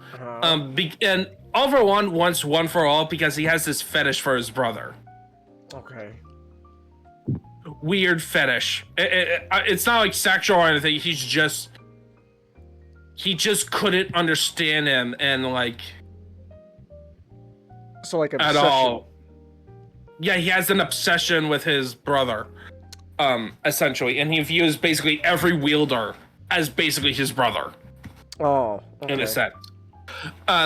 So that is weird. Yeah. So it works for a villain motivation, but what he decided to do is the leader, the person who was All Might's teacher, she was a person who can fly. She had a son, and she put that son up to adoption. Oh, and then that son just had his normal life, and he grew to hate superheroes because of what his mom did. Okay. Abandoned him, and... Awesome. I kid you not. It was me, Shigaraki. It was me all along. All for One basically orchestrated where Shigaraki gets a quirk. I'm pretty Pacific. He gives him a Pacific quirk that causes death. Like everything deteriorates in a range. And his quirk activates after being abused by his father after finding out about his grandmother. And he kills the dog, his sister, and then his dad last after killing the mom and dad and destroy the building. Well, now hold on a second there. Hold on. I can understand, killing the family. That, well, okay, obviously that's still terrible what he did. What the fuck did he have against the dog? It's a dog. Oh, it was because his powers was automatic. Oh, okay. Basically, first time activation causing massive chaos. He then becomes a kid on the street, and it seems to imply that All for One made it purposely that everyone ignored him. Ignored his pleas, so that All for One comes over and basically becomes the father figure. such a twisted way of doing, of basically doing the reverse of Deku and All Might. I love it, and it's way more pettier. Okay. Like, he could do it to any other kid, right? But he did it to specifically the grandchild of a previous user of One for All. Oh. And then it gets even better. He has Shigaraki go through a process to give him, like, a weak version of his quirk. Thanks to the character who was originally named after the Japanese term for wood in terms of what they called their Chinese prisoners in World War II that got renamed. Okay. That controversy. Okay then. But you know, Shigaraki, you kind of built up that, oh, he's becoming his own now, because One for All basically got himself, puts on a reverse aging serum and aged himself backwards to death. Okay. Yeah, but turns out, nope, he is now controlling Shigaraki because she can't get rid of his soul just yet. And then Deku basically using One for All and giving his quirks purposely back at Shigaraki, using it to basically beat into his core to have the two meet, like soul to soul, essentially. Deku is able to save Shigaraki's life. Not life, but his soul. But then Shigaraki then used his quirk against himself and killed him and All for One at the same time. Oh. And okay. And then the final chapter happened. The one that everyone hates. The one that the internet loves to hate because they can't read. Okay. Or have like a different vision. Because most people think that oh yeah, he defeats One for All. He should keep his powers, right? And he should be famous, in a sense, like super famous, and become like a well-known hero like Superman. Instead, what they got, what is written is that he is still famous. People will recognize him on the street, but at this point, it's 8 years has passed, so he's not the superstar famous anymore. Okay. But he becomes a teacher. Because that's because his dream was fulfilled. When he defeats One for All, his dream was fulfilled, and he wanted to have the same for everyone else. And then we get to know other people, how they're doing. Todoroki is slowly becoming known for his own name, as opposed to being known as the son of Endeavor. And Bakugo is struggling with the polls because of his attitude. Okay. And yeah, and then like the whole structure is that now the world, because of what Deku did, the world is becoming more peaceful. There's less crime, so that means less requirements of superheroes. So they're gonna cut down superheroes, so the standards are gonna get higher. And then we follow another kid who has a weak quirk. And he asks Deku that question, can I be a hero? And Deku, in reflection of the first chapter, is basically playing the role of All Might, but instead of saying, no, you can't be a hero, he immediately says you can be a hero. Yeah. Like it's a great thematic and emotional payoff from the first chapter and the last chapter. Like, Deku's arc is already complete. Like, I know you joke, Chengiz, about him peaking at high school. The way it's written, that's not what Deku thinks. Okay. Like, Deku is now kind of was going on more mentor mode. And then I am kind of disappointed what happens when they have that post-credit scene where All Might shows up. Oh yeah, your classmate shows up, and here's an Iron Man suit with Because how quirk support items work, but basically you have like this items that is basically my Iron Man suit that I wore during the final battle, but now it has some extra quirks, so now you can be a hero now.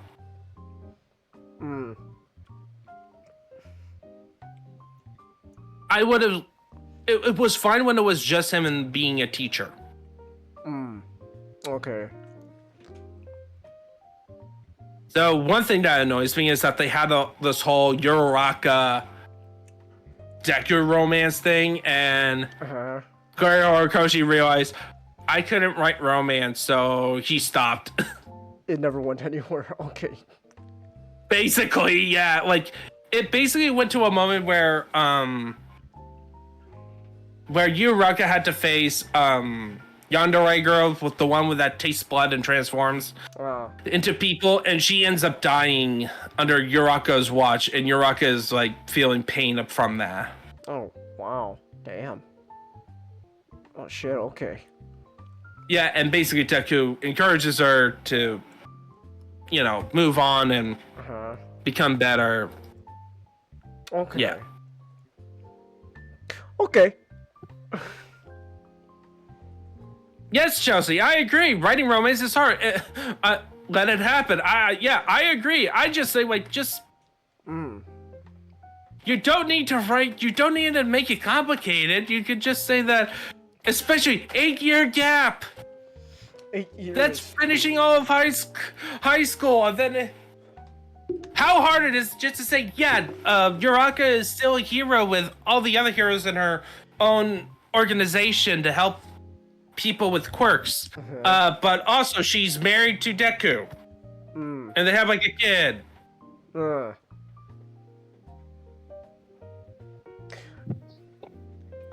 That's just more of annoying me. Not really objectively bad. Okay. So overall, you still liked it? Oh yeah, I think this is an awesome series to read through. And it was like, especially the exploration of what it means to be a hero. I think it does that really well, and it has some really good arcs and good action moments. I'm not a big fan of opening. Okay. Like after a while, I only like the first one as the best. Like the first couple of the openings in the animes, and then didn't really care. Okay. Well, I mean, My Hero has like how many seasons now? So. Oh, excuse me. Yeah, but even then, like you would have like good ebbs and flows of like, oh, there's some good songs, some not so good songs. My Hero is like, yeah, It's alright. Okay. yeah.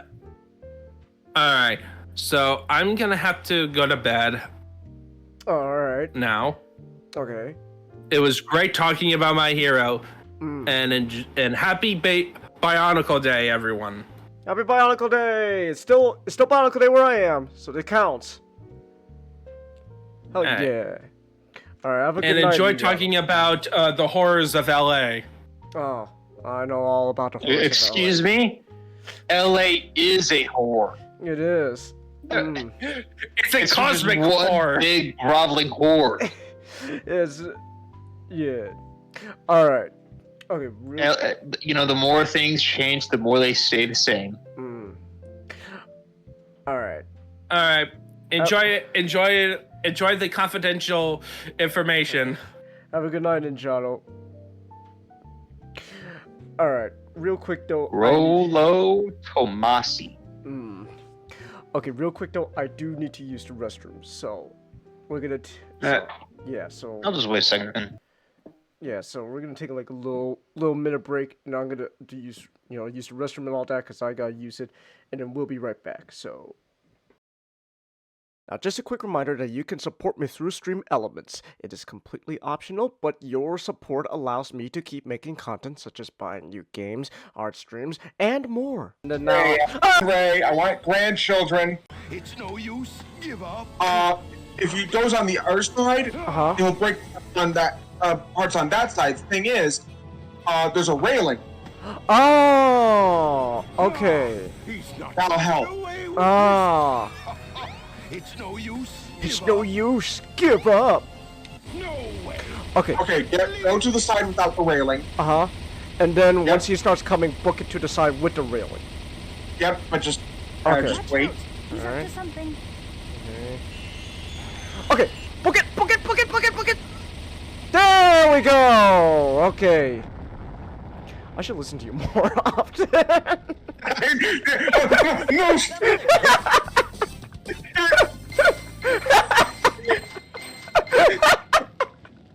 I've been saying this the entire time.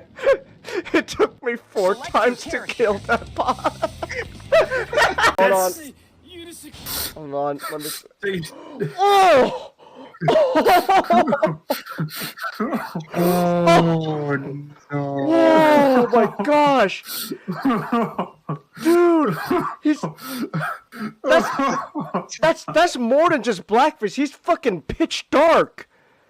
Oh my gosh! Oh no! Me like that. No, Eco! What are you doing? No, don't fucking correct him how to eat your fucking food! No! No! Oh my He's about goodness! to wipe this. He's about to wipe this. Oh my gosh! You know you're supposed to use the wasabi and soy sauce on the same piece of fish, right? On opposite sides like this. Oh! I hate him so much. I hate him so much, Nick. You don't tell people how to fucking eat their food. No kidding. Good to know. And Ginger's. Okay, so it's D-pad. Yeah. Okay. Like it always starts with the D-pad, and then you make your selection. Oh, is that what it is? Hold on. Yeah. Hold on. Okay. Let's try this again then. If that's the case, then okay, maybe the game's not broken and we're just stupid. Well, I'm stupid. Which I Yeah. would've just made it. Just made it. B-Rink. Let's go. Okay, let's try this again. Alright, let's try this again. Okay, so I hit something on D-pad to make my selection. Oh my gosh, There we go. I'm just stupid, Nick. I'm stupid. Whoa! Look at this shit! It's a It's a super robot. It's a. Oh, it's a. I know what this is. It's like. It looks like a Power Rangers. No. It looks like what is it? It was it was one of Tomino's robots. I think it was Was it Daitarn? Daitarn 3? Yeah, was it Daitarn? It looks like Hold on, I'm gonna look up real quick. No, it's Zambot 3. It looks like Zambot 3. Is it Zambot? Hold on, let me. Okay, my phone's being slow for some reason. That's awesome. Okay. Let me just check on my computer real quick then. Like, in terms of colors, it looks like Zambot. Hold on real quick. Let me see. Daitarn 3. Oh, yeah, I was right. Alright, I'm back. Hey. You there? Yeah, we're here. Yeah, alright. Alright. I'm back. Alright. Ah, my chest kind of hurts. Ah, it's my muscles. They're sore. Alright. Oh, also, excuse me for yawning a lot. I'm really tired all of a sudden. That's no good. I want to talk about a lot of stuff. Alright. Matchstick, you still with us? Yeah. Alright. So, Matchstick. Los Angeles is kind of a... LA Confidential. I think the city of Los Angeles is not that great, Matchstick. I don't think it's a great... In the middle of a fucking desert. Yeah. I don't know why. I don't know. You know, you live in a Bay Area. You tell me why it's not quite so horrible. I don't know. Maybe it's the environment. Maybe everyone just can't handle the heat or something. So, but LA, not really a great place. And apparently the police are corrupt too. Gosh, who could have seen this coming? Huh. Yeah, but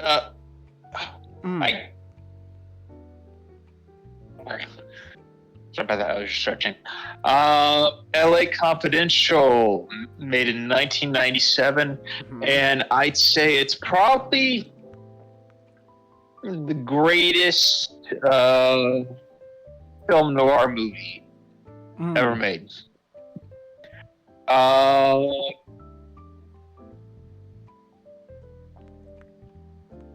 feel like if we go through all the film noirs, well, it's kind of like the Arkham City of film noirs from what I've seen. It's like it's not the greatest in any one category, but it's really good in all the categories. So it just kind of winds up being a really good experience. Acting, cinematography, soundtrack,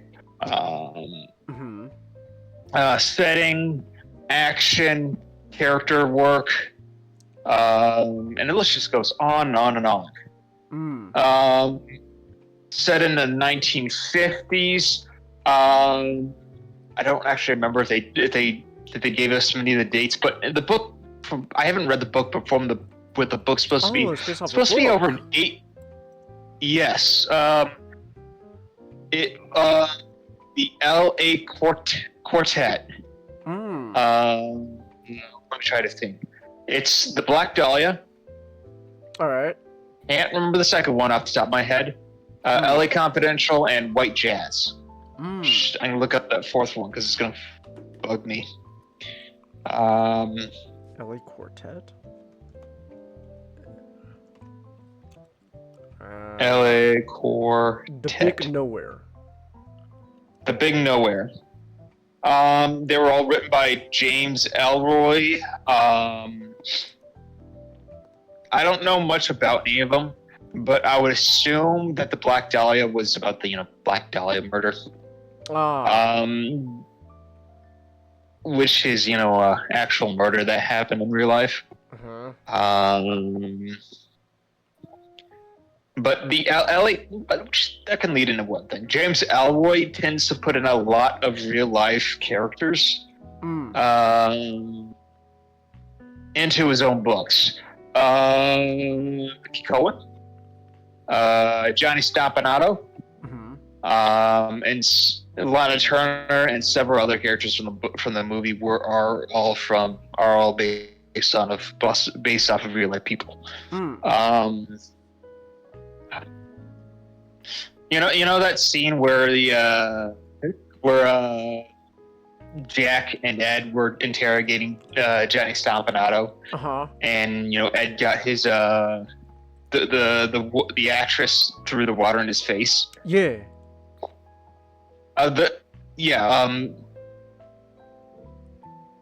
Those two dated, and the daughter of that chick stabbed to death Johnny Stompanato. Oh shit! Wow. Yeah. Okay. Like, that's all I know about it. But knowing that Johnny Stompanato was like a gangster, I'm not too sympathetic. Okay.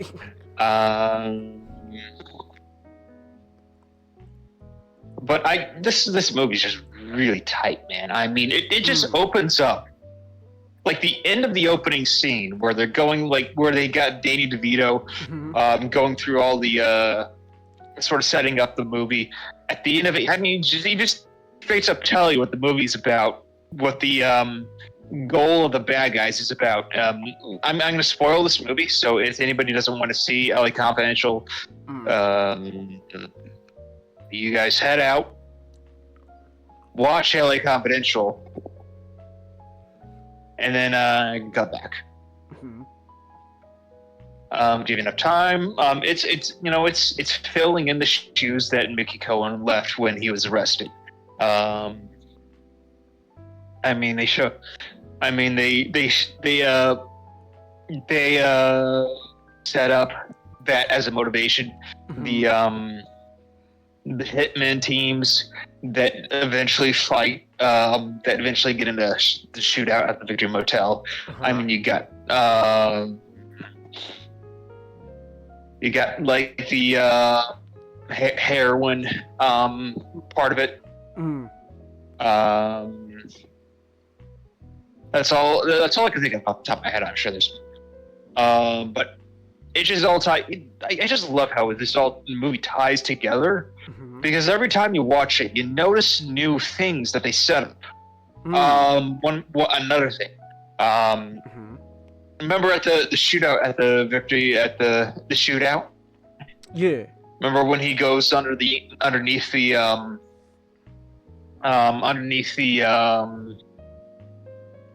into the crawl space Mhm. through the hole in the floor? Mm. Remember when Russell Crowe goes into the hole in the floor and then rolls around and shoots a shotgun Yeah. at the guys outside? Uh-huh. If you remember, that's actually he actually tore that whole. He was actually the one who tore the floor up when he was banging on Danny DeVito. Oh. Huh. I mean, that like it's just like subtle stuff like that throughout the movie that just makes it better each time you watch it, and it's just so it ties together so well. Oh, okay. Yeah. The acting is some of the best I've seen. You have some of the best moments. I mean, just the Rollo Tomasi scenes. Jack Vincent's death was just amazing. He just, Kevin Spacey, detestable person, kind of a hypocrite for playing this role too. He's a damn good actor. This is really funny in hindsight. This role, yeah. like it's like. Man, he can act though. That's. He can fucking act though. That little smirk when he says Rollo Tomasi, it's like.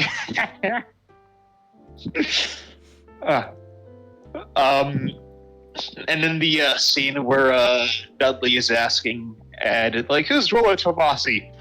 And then you see the wheels and Ed's brain turning, where he's like a little bit surprised, and then he tries to play it off as trying to think of the name, and then he's just like, no, I don't know. Oh, that's just masterful.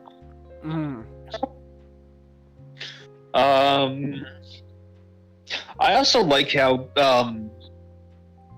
I would like not to be here, because he would probably have a lot of stuff to bring up that I wouldn't know about. But one thing I can, but like you also got how it ties into sort of themes of other major LA noir movies.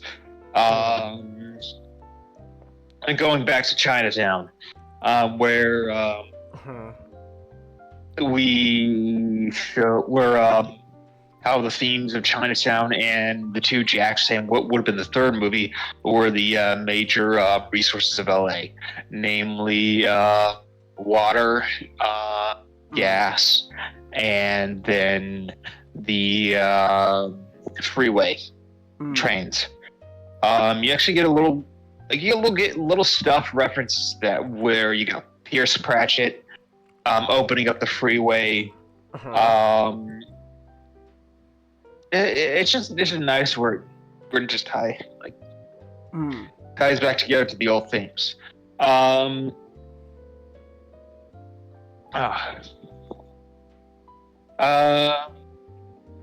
do you got? What do you think about the movie? It was good. Yeah, it was a really solid noir movie. I like it. Yeah. Anything stands out to you?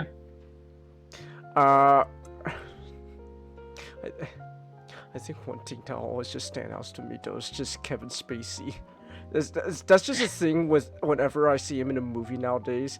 It's like, oh boy, Kevin Spacey. Cause like, Stop! I'm escaping Kevin Spacey's basement. Help me! just every time he's on screen, you just can't help but like, oh man. Cause yeah, Such This voice. guy rapes Why children. Why are all the best people in Hollywood all horrid people? I don't know. I don't know. Like what you You know- did was absolutely detestable. Fuck that. You know, you get a movie Mhm. produced by Harvey Weinstein, directed by Roman Polanski, Oh my and gosh. lead acted by Kevin Spacey. I'd still watch it. It'd be an amazing movie. It'd be, I'm like, man, it'd be a pretty good isn't movie. this Yeah, I so know, it's like- messed up. Yeah, it's like, oh my gosh. Cause Man, this is great. Too bad I hate myself for watching this. I know. I don't hate myself for watching this. I respect the art and the skill too much, but man, does it leave like kind of a weird taste in your mouth, Oh no. knowing that the people who made this, who were so good at their art, is such horrid people. I know. Man. Um, But Russell Crowe was really good too. It was, like What? this was like one of his like breakout roles. So it's like, whoa, let's go. Kevin Spacey was known. He was a known actor back Mhm. then. This is the big starring roles for Russell Crowe and Guy Pearce. Yeah, guys. Yeah, that's what he said. Yeah, this was like, oh. Oh, let's I go. thought you were talking about Kevin Spacey. No, Russell Crowe Um, and Guy Pearce. It's like, oh yeah, Okay, yeah. yeah. It's like this was their Like, this was their moment. And then and too bad. You know what happened this same year, 1997? what? Titanic. Oh boy. Yeah. Oh, that's a damn shame. It is one of those years where you just can't win. Yeah. It's like, oh my gosh. We made a pretty good movie. Hey guys, Titanic just came out. Oh. Wow. Yeah, it was a really good movie though. I really liked it. Yeah, it's Mm. I think it's just one of those movies where you can just always. For me, it's one of those movies. I don't usually go back to many pieces of media. I usually just watch it once. But this one, I can just go back a few times and I'm like, man, Mm. this just keeps getting big. I feel like each time I watch the movie, Mm-hmm. I find something new and I just enjoy it that much more. Mm. Also, Danny DeVito. Danny DeVito's also one of those actors where if I see him on screen, I just go, oh my gosh, it's him! There he is!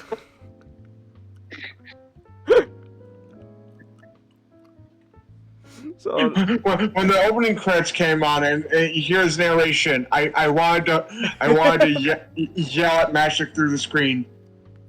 it's like, oh my gosh, it's him! Yeah! You would have told me Danny DeVito was in this. I was like, oh shit. I told Changus. He didn't tell me.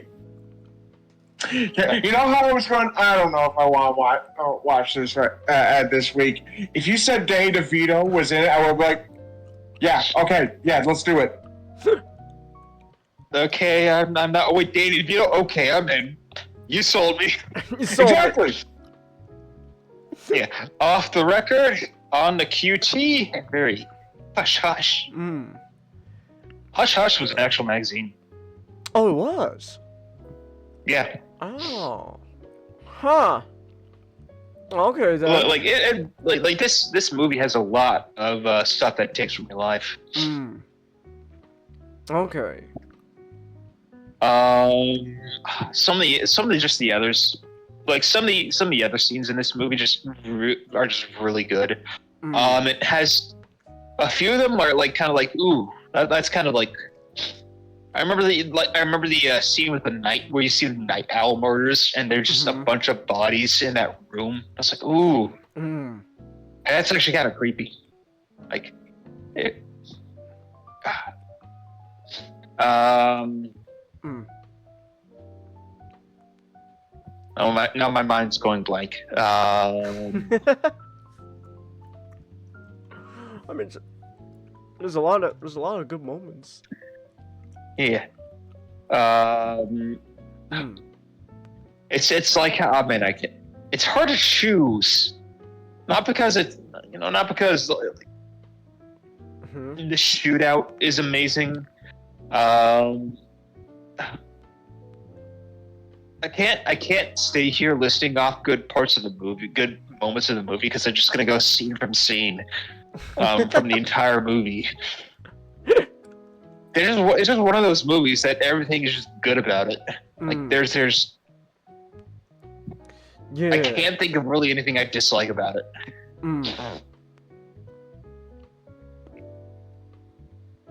Yeah, I know. It's a good movie. Yeah. Hell yeah. Yeah. Also, I find it funny that a guy named James Cromwell plays an Irish guy.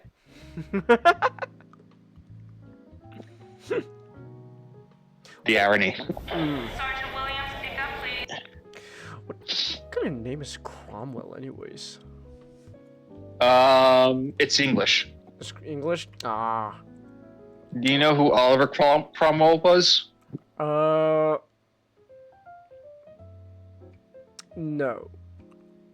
He was a military dictator of England, Okay. and he genocided the Irish. Oh, that's well, that's not very good. During the English Civil Wars, he was the guy that ended up between the King and the Parliament during the 1550s. The war, like it was.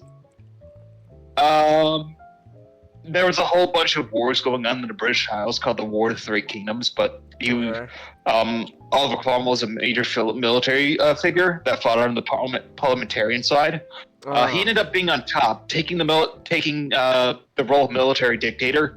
Ended up genociding the Irish in the process of it, ruling for 10 years, and then his son became military dictator, and then they ousted his son and brought the monarchy back. Oh, okay.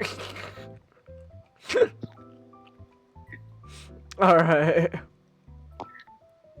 Wow. Sounds like a pleasant guy.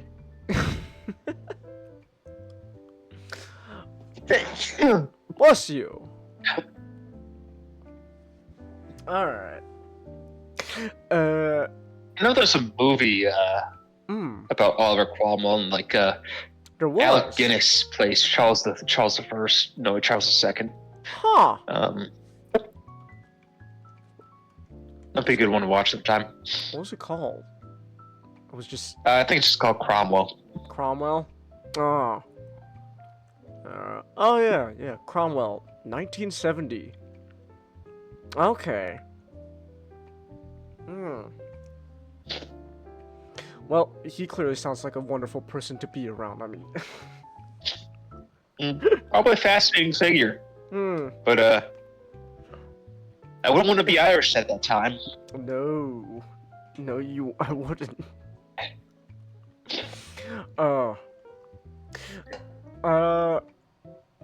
What was I gonna say now? Is there anything else though you wanted to say about LA Confidential though? Nah, I think I'd talk a bit more if Matt was here. But how did you even? Right now, not really. Not.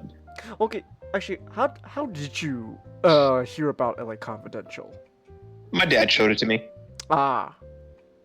At one of our movie nights. Sounds like a good dad.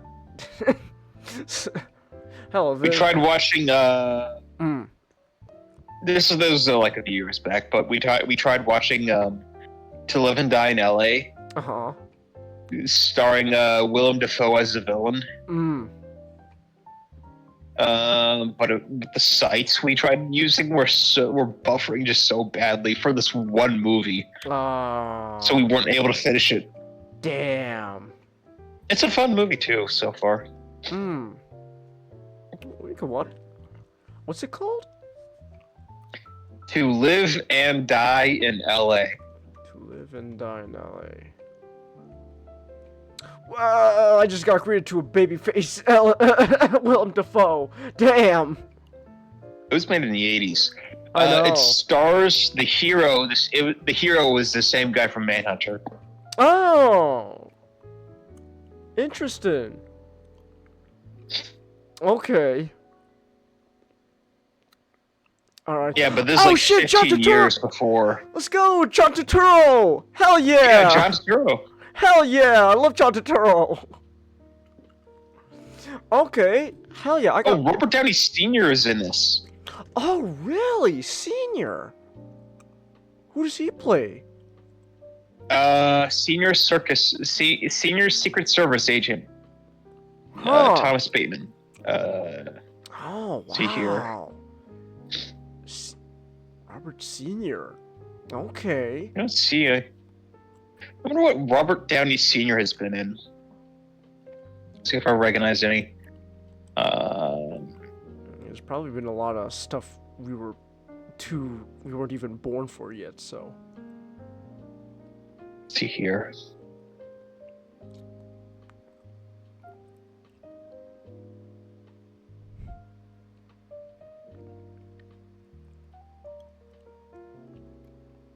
See here. Oh, Not actually too much stuff. It was in a couple episodes of Twilight Zone. Oh, noticed that. Yeah, not much. Actually, not that much stuff. Huh. Well, he was more of a filmmaker than an actor. Yeah, because like while the acting credits isn't that much, he also got filmmaking credits. So he's more like a filmmaker. Literally never heard of any of his movies. Yeah. He was. We were probably we weren't even born for that yet, though. So. Yeah, probably. Yeah.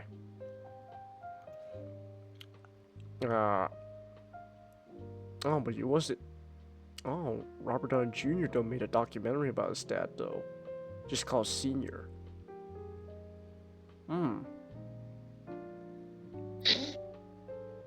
right. Hey, Dad. Hey, Dad. I'm gonna be Dr. Doom now. What's a Dr. Doom? Oh, you don't need to know about that. Wow. Okay, I'll put this in my watch list of movies to see though. Live and Die in L.A. It's fun. It's not the greatest. It's very 80s. I like 80s. 80s movies can be fun. So, plus it's just like I'm just kind of blind. Oh, the director died last year. Oh. Huh. Whoa. Really? William Friedkin. Oh shit. God rest his soul. Yeah. Wow. What did he... wait, that name sounds familiar. Oh, pneumonia. Ooh. Oh, The Exorcist! Oh! Yeah. Oh, French Connection. Ooh. Oh. See here.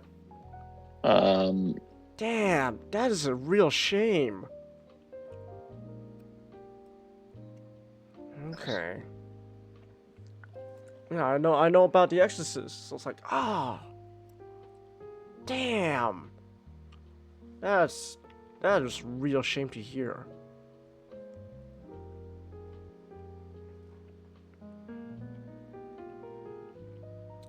Oh my gosh, he's got so many unrealized projects. Holy shit.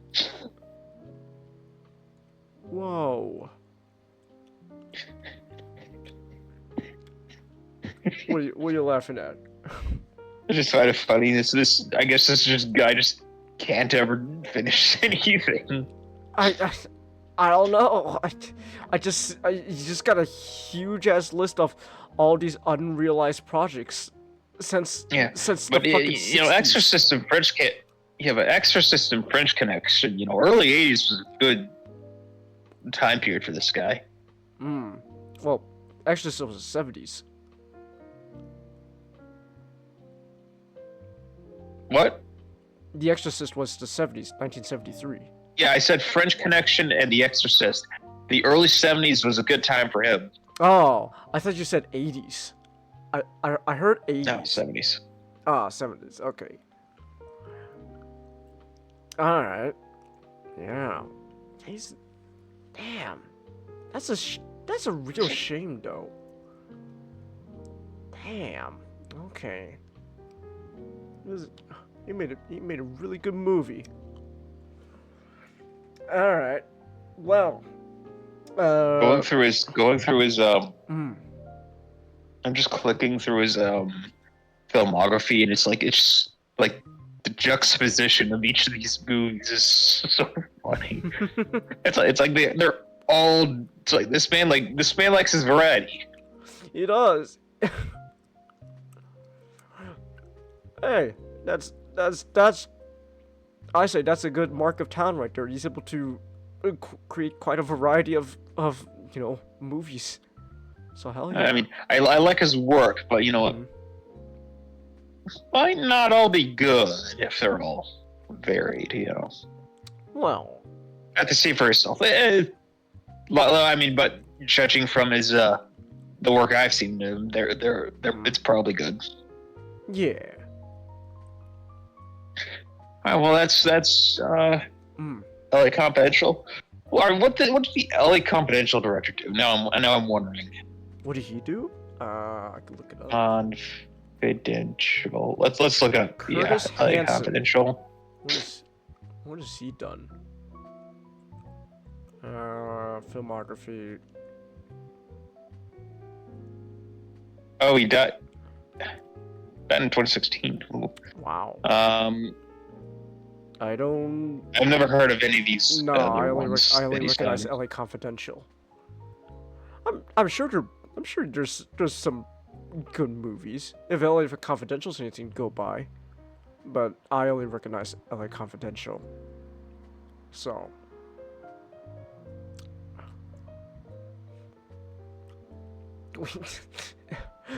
He did a movie called 8 Mile, which is Eminem's film debut. Yeah. So there we go. Oh my. All right. What was I gonna say? Do you have anything though? Just any? I don't know. I know we said it was like. If you haven't seen it, you should see it. All right then. Well, go watch LA Confidential then. All right. Hold on, I'm gonna spell my gum real quick. Yeah, I'm chewing a lot of gum. Huh. I ate a lot of pasta tonight because I cooked pasta for dinner, but then pasta can lead to like a bunch of acid stuff, so I'm chewing a lot of gum to help with like gas in addition and all that. I have health problems. Let's go. Woo! That's why I'm going to the gym to try to fix my body. Hopefully. Alright. So, LA Confidential, peak cinema. Am I right? It's peak cinema. You know what else is peak cinema? It's really good. You know what else is peak cinema? Bionicle. Your mother? Yes, it is. Well, yes, my mom is peak cinema. How did you know? She's a wonderful woman. Thank you, Matchstick. Also, I cannot hear your mother as like an insult anymore without thinking of Futurama.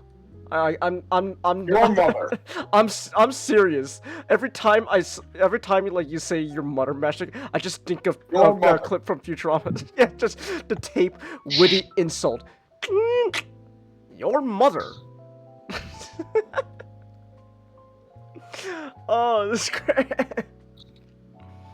All right, so 23 Years of Bionicle, right? Because it came out in 2001. It's 2024. 23 years since 2001 of Bionicle, and this year will be Legends of Metru Nui's 20th anniversary. Yeah, let's go. I remember when it came out. I don't. I'm gonna be honest. I don't. Nick, by the time of 2004, well, I was 5 years old. I have no idea. I don't know. I don't really remember what I was doing at 5 years old. I'm gonna be honest, Nick. My like fascination for like the things I love, like right now, honestly started in 2007. It was because that year Transformers came out, and it's like, oh my gosh, Nick, this is peak cinema. Now I know it's not really peak cinema, but it's still a fun movie. But then 2007 was like the big awakening. Whoa. So yeah. Oh, wait. But then again, 2006 though. 2006, because that was the year where I really started getting into Bionicle, because a certain commercial came out. It was yeah, that one commercial with all the Toa Nika. Ignika. Yeah, Toa Ignika. Oh, no, it wasn't Nika? Ignika is the mask. Ah, okay. But yeah, it's like, oh my gosh. Whoa, it's the Toa Ignika. And then it's like, oh my gosh. So Said it again, Jenkins. I did. I'm sorry. Inika.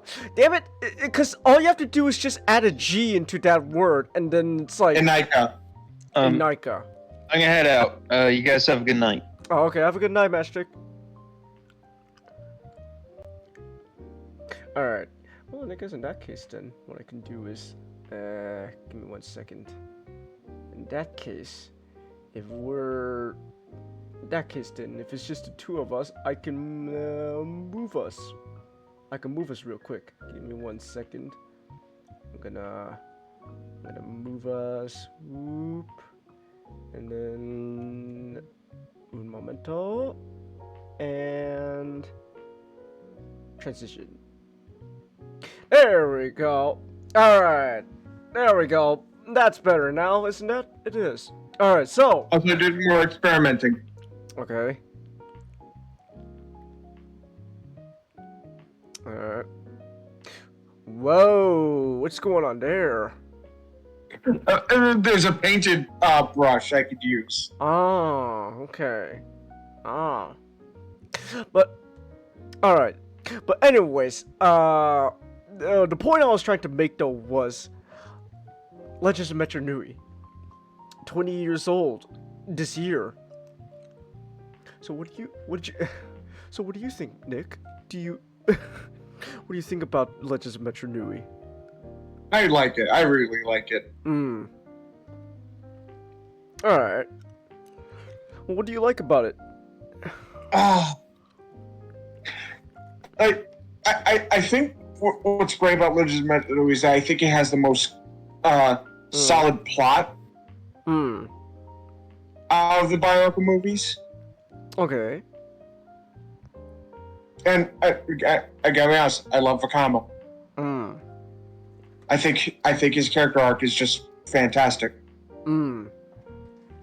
Yeah. Ray, Chelsea, why do you guys keep doing this in chat, please? I think at this point, it's just a rip on us. Oh my gosh. I'm almost positive at this point it's to get a rise out of you, especially. Cause I kind of regret the whole Ottawa stuff we were doing. Well, okay, I technically don't. I just want to do different things. Well, okay, I was gonna say regret's a strong word. Maybe not regret, but it's like moved on. Yeah.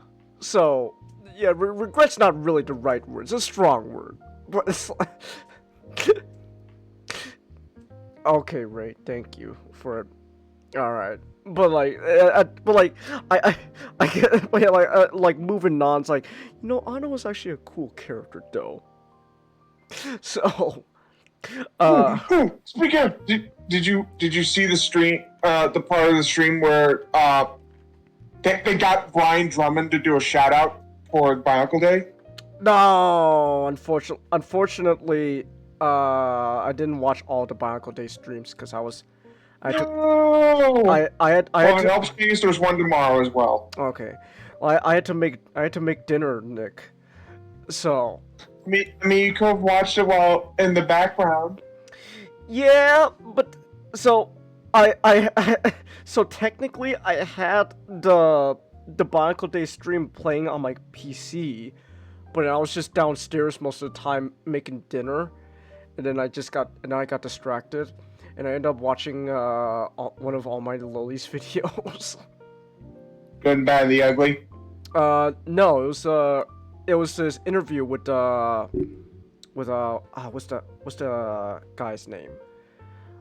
What's his name? But the guy who made Black Powder Red Earth, the comic series he was talking about, yeah, John Chang, that's his name. And I ended up watching that. Turns out, John Chang, the guy who created that comic series Loli was talking about, huge Armored Core fan. So I was like, shit, damn, he's one of us. Let's go, Armored Core. So, you're like, he's just like me, for real. Yeah. Funny enough, though, he said he hates Halo. he like, no joke, he actually said he played the original Halo and thought it was a terrible game.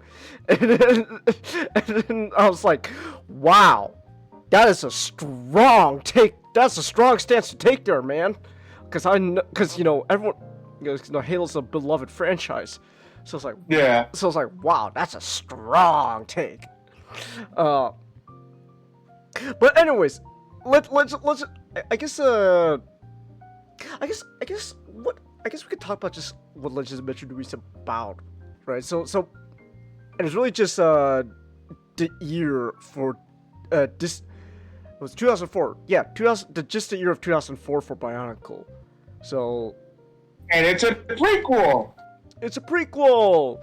Yeah, because the year before, well, not in the movie, but in the movie they revealed the idea of Legends of Metru, the island of Metru Nui, and then in the comic series, Vakama'S like, I may have not been entirely honest with you guys. I've been entirely truthful with you people. What do you mean, Taraka? Turns out we were Toa too. What? And so this year was all about following a brand new Toa team who ends up becoming the Taraga that we knew in the previous 3 years of Bionicle. Yeah! Vakama'S got a lot of serious issues still with self-doubt.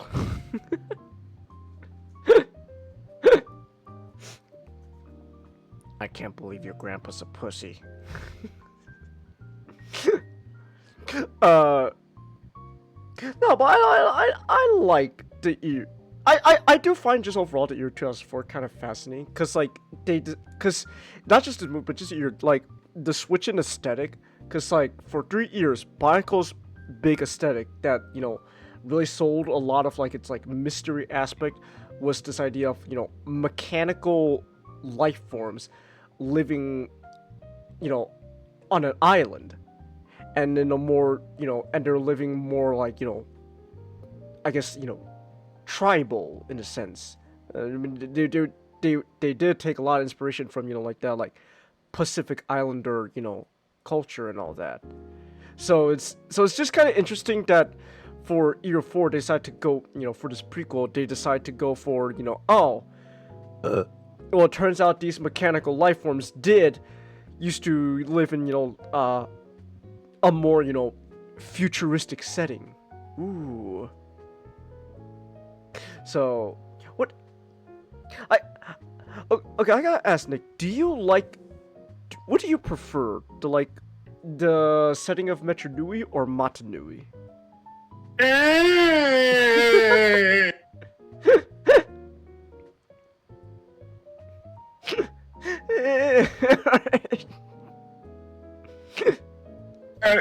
But it's like,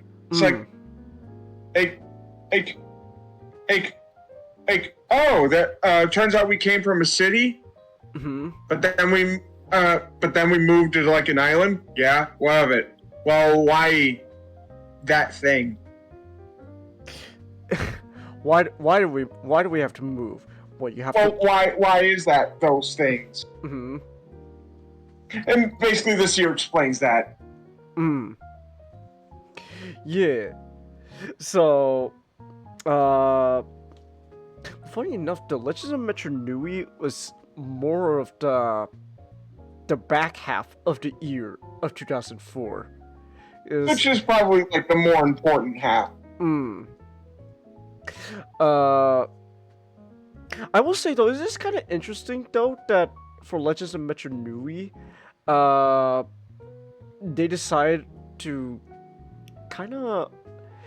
actually kind of more or less explore the whole, so it was definitely focusing more on the latter half of the year, but then in the movie though they still wanted to show at least the basics of what happened in the first half of the year. They kind of need to explain why they got those MacGuffins.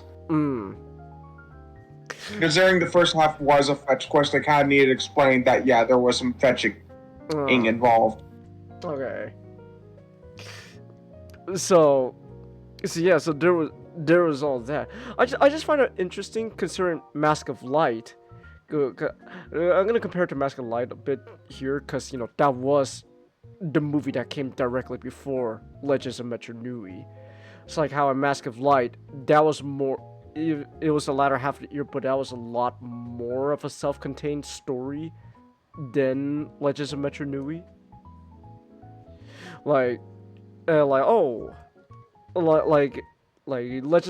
Mask of Light didn't start off by summing up all the stuff that happened with the Borak repaints. So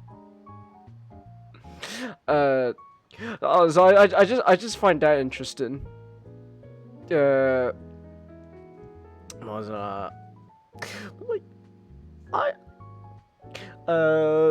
yeah, who's your, okay, besides Vakama, who's your favorite Toa? It's a toss-up between Nokama and Anawa. Okay.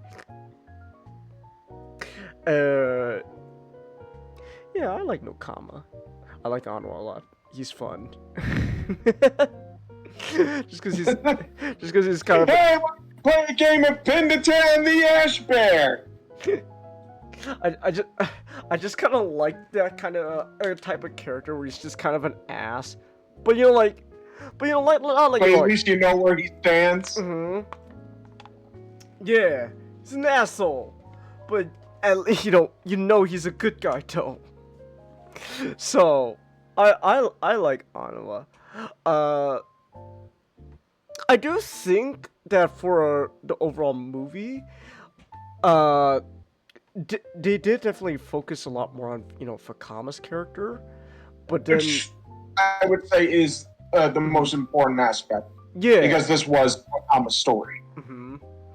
But it's also just kind of interesting though, in the movie, some of the Toa kind of take a bit of the sidelines just for so I did catch a bit more of the Bionicle Day stream after after earlier today, after we stopped talking for a bit, where there was one segment where this person was explaining the whole Legends of Metru Nui stuff and her perspective of the movie, and how it was, I find it very interesting that because I was because I always felt some of the other Toa kind of just didn't really get much of the limelight in Legends of Metru Nui. So for example, how apparently the books went even more in depth about what happened in the prison with Nuju, Anawa, Winua, and Lee Khan. So oh, you see in the movie, oh, hey, stack these rocks together, Nuju. And it's like, what the hell? But then in the novelization, you learn more of why Lee Khan was making Nuju stack the rocks and stuff. And so and so I do think that that was really cool. But I think though Bionicle was always a multimedia project. So anything that wasn't gonna be explained in a movie or anything like that would be explained in other various pieces of media, like the books, the comics, and video games, etc. So it was always a multimedia project.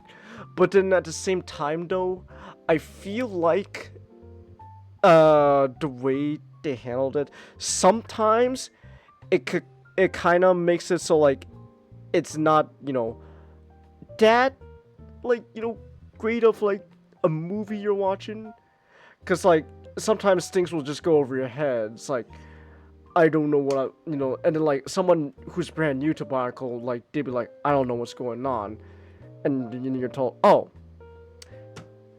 read the book Greg wrote. Oh, okay then. But that's just, I think that's just ultimately just the side effect of what happens when you're a multimedia project. That's just inevitably what's gonna happen. Oh, you want to know the full story? Go consume everything else. So, yeah. But I still like Legends of Metru, but I always just felt because they focus so much on Vakama, some of the other Toa don't get too much spotlight on them. It bothered me because this was always Vakama's story. I think well, yeah, okay, so it was always Vakama's story, yeah, but then okay, so I think if it was all Vakama's story, okay, I feel the whole Anawa, Nuju, Winua in prison was all kind of just quickened up, but I think really the whole point of that was just to introduce, oh, Lee Khan's a Taraga now. Yeah. So there is that, but then I think though what it is for me though is just it's not just for it's just because of Bionicle, all of the Toa are such interesting characters, and you kind of want to see more of of them as well. You know what I'm saying? Yeah. So,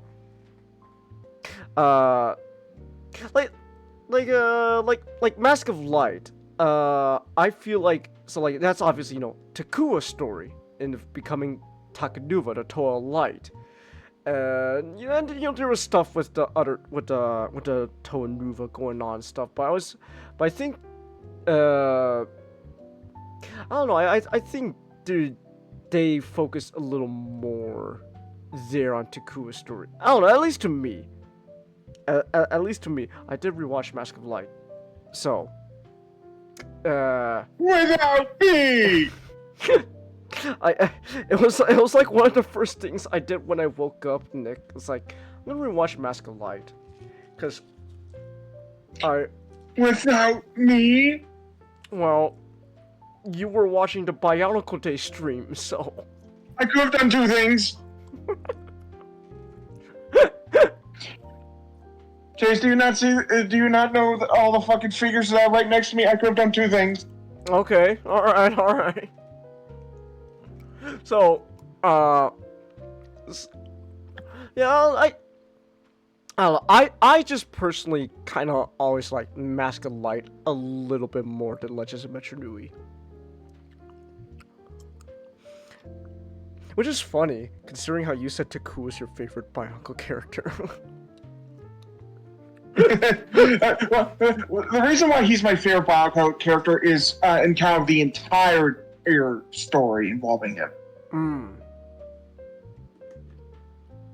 Okay. Not just Mask of Light. Alright. Yeah, I will say, I do also want to say,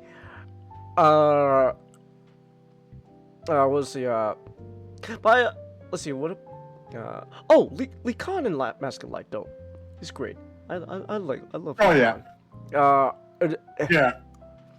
I know you said it, Nick, you've pointed out a lot, but like that moment where Lee Khan's dying, that's a great moment. It is. Because imagine Lee Khan! That was meant for me. No. This was my lifetime's journey. Yours lies beyond. I am proud to call you brother. Toa Vakama. Yeah, Lee Khan's great. Changus. Mm-hmm. Just thought I was thinking about this earlier. Uh-huh. I don't remember if this was like earlier this morning when I got up. And I made morning, man. I got up early specifically for this. I don't always wake up early, but when I do, I don't always wake up in the morning, but when I do, it's for Bionicle. But I don't know if it was that or if it was just like a thought I was having while I was lying in bed getting ready to sleep. Changus. Lee Khan is the Optimus Prime to Toa.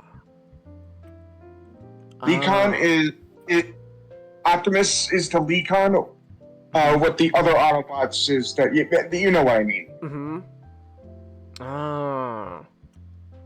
Vakama'S Hot Rod.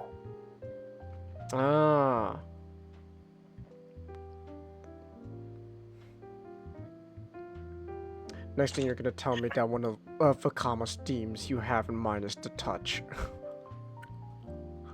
Believe it or not, no. You got the touch, do.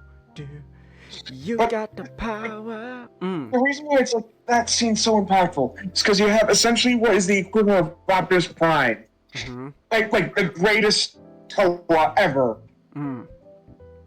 telling you, you have been doubting yourself because you keep comparing yourself to Optimus. And it's like, how are you gonna live up to that? I'm barely as good as it is. And not only saying that he's proud of you, but views you as an equal.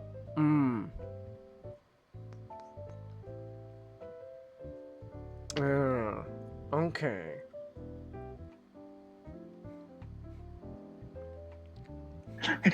And while that bridge scene is fucking hilarious, take my face. Do not follow me until I'll always view that scene as intended, just because I love that scene so much and what it means for Thomas' character. By the way, this guy single-handedly defeats Bionicle Satan. And not only that, it doesn't show up in this story, but he's one of the few people that made Satan back the fuck off, if only for a moment. Don't get very close, man. It's the story time. Let's not do anything rash. One more step and time itself is destroyed. Let's not do anything rash. Fucking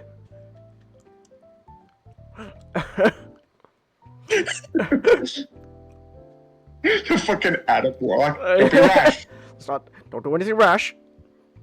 I also find it interesting, but also just tragic that like Lee Khan's death is what ultimately like absolves most of Vakama'S self-doubt. At least like enough that he can, Vakama can proudly, call himself a Toa. There's the whole thing with the spider lady, but that's next year. That's another story. Yeah, I like Lee Khan. He's cool.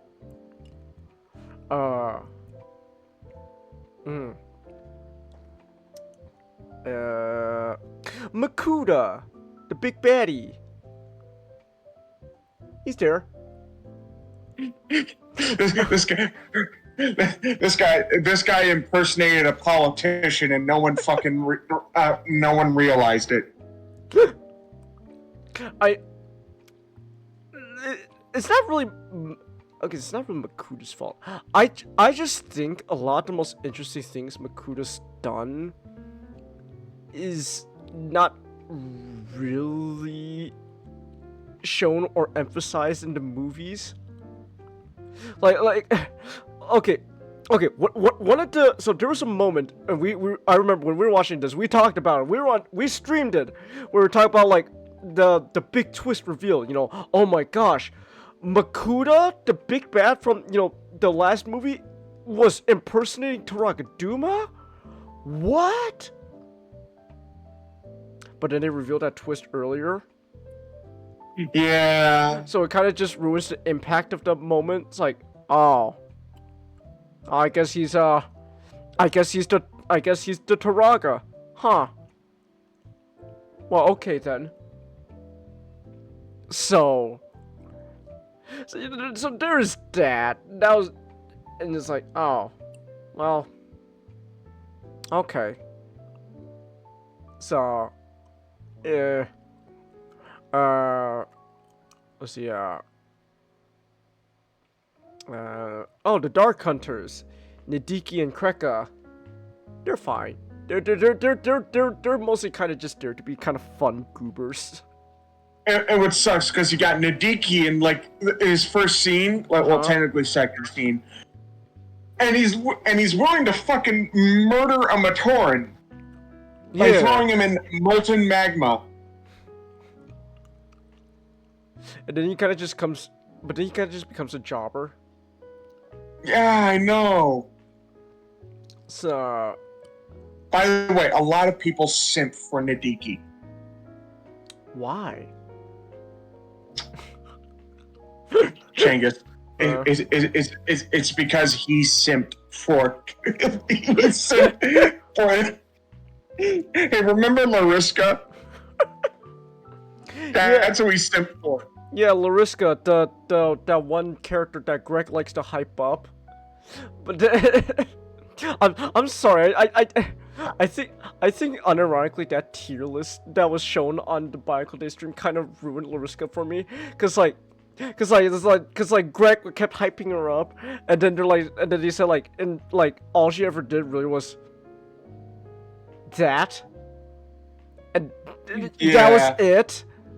And Greg's like, oh, she's my favorite character, and so it's like, is Greg not that great of a writer? Or at least does, or at least does Greg not know how to write woman?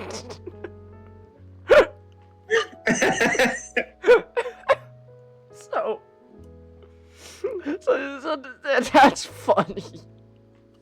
Okay, so I do kind of feel like the antagonists of the movies, of especially Legends of Metru Nui, compared to like Mask of Light, kind of jobbers.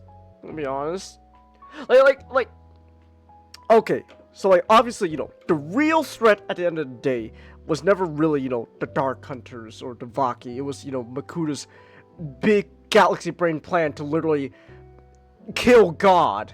Well, or at least put God in a coma so that way he could take over. So that was always the big threat. But then like the more like oh my gosh, I can't believe I just. It's like the Terracons and Rise of the Beast, Nick. Yeah. Where obviously the big threat at the end of the day, is oh my gosh, Unicron's coming to Earth. Ah, the horror. But then the more but then the Terracons, they're not really big threats themselves. They're just more or less there to represent the threat, the bigger threat of Unicron. So like the Dark Hunters and the Vaki, they're kind of jobbers, but they're really just there to be an extension of the more greater threat, which is Makuda and his big brain plan there to take over God's body. So there is that. But like I don't know, like compared to like Mask of Light, right? With like with Darakshi, sure, is not as big of a threat as Makuda literally causing the end of the world, but there were a lot more of a ever-present threat than like the Vaki or the Dark Hunters. Yeah. Like hell, the Rakshi just demolished all the villages. Takuro just literally sank into the lava. It's like, oh, damn, the village is gone. Shit.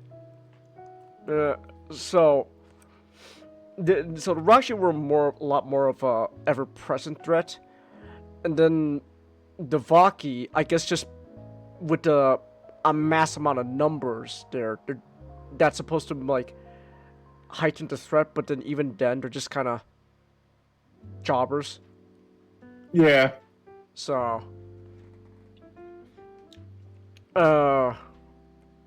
it's funny.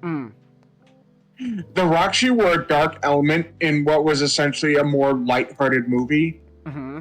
Whereas the villains, except for Makuda, and by extension Duma, were a lighthearted element in a darker movie. Oh, we got a new follower. Charizard. With like 4. Oh, you know him? It's Charlie. Oh, hey. Well, thanks for the follow, Char. All right. Hello. Thanks for the follow. If you want, you can also follow us in our public Discord server if you want. But then there's also social media and stuff. But thanks for the follow. Hey.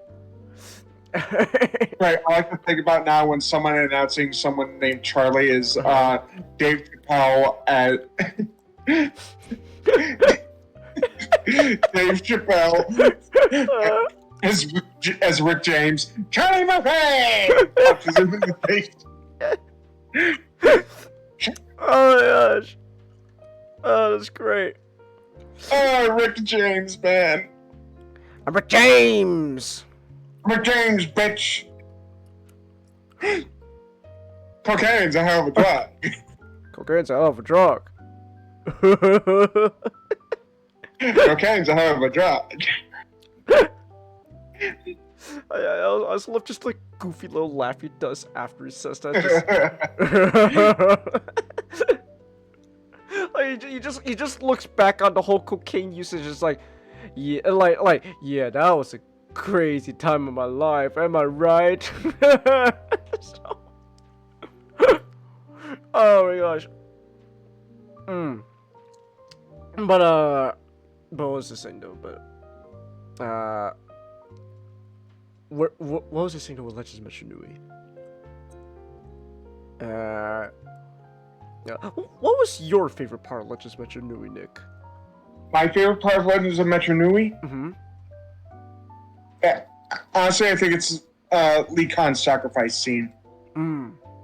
I think that's everything about it was just great. Okay. Also, the fucking soundtrack, man. Nathan First knocks out of the park again, and I think this is probably his best. Oh, excuse me. I also like the Mask of Light theme he has. It's very nice and soft. You know, the yeah, the lullaby theme. Yeah, I like that too. But I think I can remember a lot more tracks from Legends of Metru Nui. Plus, they do play the little lullaby theme at the end. True. When all the Matoran are finally awake. Also, I'm surprised you didn't have us. Also, just find it funny just when all the Matoran are finally on the beach, and then it's like, and then I'm the one to fucking point out, oh my gosh, it's our boy Takua, and then you're just like, yeah. It's because he don't need no introduction. It's like Kramer. As soon as he walks in, everyone's cheering. Hey, I mean, everyone loves Kramer. I mean, he's gonna put on a comedy show later on. Oh man, thanks for taking me, Peter. This is gonna be great. Well, it can't be worse than that. Oh, bots, it really can't be worse than that time we went to that comedy club. I went to that comedy club with Jazz. You're gonna love this, man. Man, you know we played Kramer. You know. Oh man, this is gonna be fun.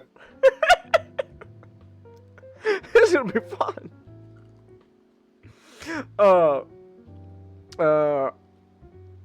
Okay, I gotta ask, what is one thing though you would like really criticize about Legends of Metru Nui? Dark Hunters. Dark Hunters. I think at the very least Nidiki should have had more of a menace to him. Because his scene when he's holding Vakama over the fire pit, already great song mark. This guy was a former Toa, and also worked with Lee Khan and knows exactly that just threatening a Matoran like this is enough for him to surrender because he won't risk anyone's lives. And he even fucking lets go, too, when he finally does surrender, too. It really just shows how far this alleged former Toa, how far he's fallen. And then he's playing slapstick with Preka.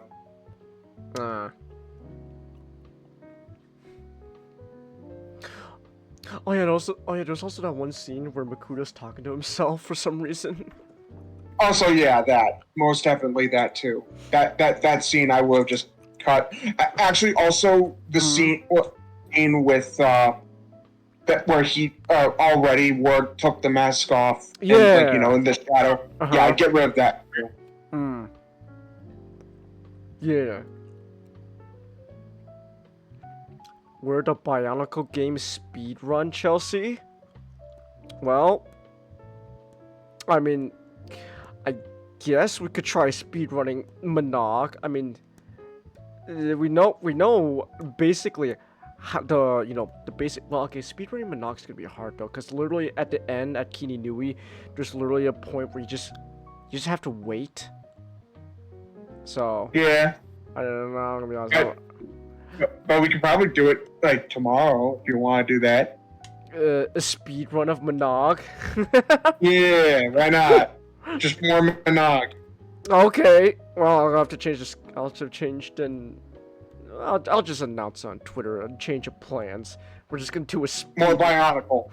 a speed run of Monog. But then that means. Change of plan. More Bionicle. But again, that means we just have to speed. We just have to literally just have that part. We're just waiting. So. Yeah, but everything before that though. True. Plus, I won't be as controlling this time.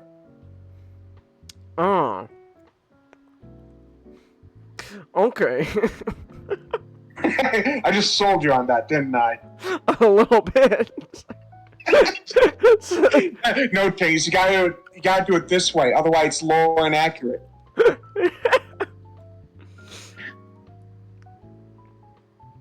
We're the 100% Bionicle heroes.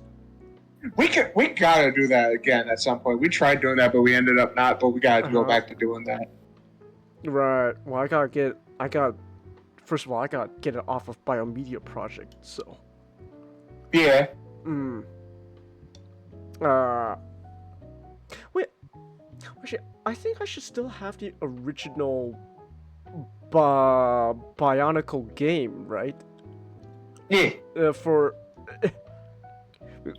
Charlie, remember when we were playing that at your place, and I was raging with the fucking surfing level? We could just play that. That's what. Sure. Oh my gosh. You stayed up till 3 to finish the game. Yes. Alright. What took you so long? That one level, Changus. That one fucking level. Okay. You make up for Sonic. That game is surprisingly difficult if you don't know what the fuck you're doing. Yeah, Chelsea, we'll probably make up for Sonic Sunday next Sunday. So yeah. It's just that for some reason Bionicle Day lasts 2 days for some reason. Hey, more Bionicle. Yeah. But what was I saying? Oh, I like Legends of Metru Nui. I still think I'm gonna disagree with you, Nick. I personally like Mask of Light a little more than Metru Nui. To be fair, Kane, it's like asking me to choose what my favorite child is. If you're asking, it's like I love. It's like they're extremely close in how much I like them. Yeah. But I like Mask of I think I like Mask of Light a little bit more. Also, I personally also find the island I don't mind like the whole Metru Nui setting. That's also kind of another thing. I think maybe the movie could have played up more of the fact that living in Metru Nui at the time isn't really a good time to be in the city. Well, I think for the movie, they showed it the way it was. I don't mind it because I think for the movie to emphasize how bad things have gotten with the Great Cataclysm, where essentially they have to make a mass exodus away from the city. Where the whole point is, yeah, you can't save Metru Nui. You just gotta escape it. You can save its people, but you gotta get out of here. I think it's fine if they show why the city was important in the first place. I think that even makes it like the tragic element of it come off with just a bit more, at least in like a movie that that needs to be in like an hour and a half. It's less than an hour and a half. Showing like a paradise city that's like doomed. I think works, at least for the movie.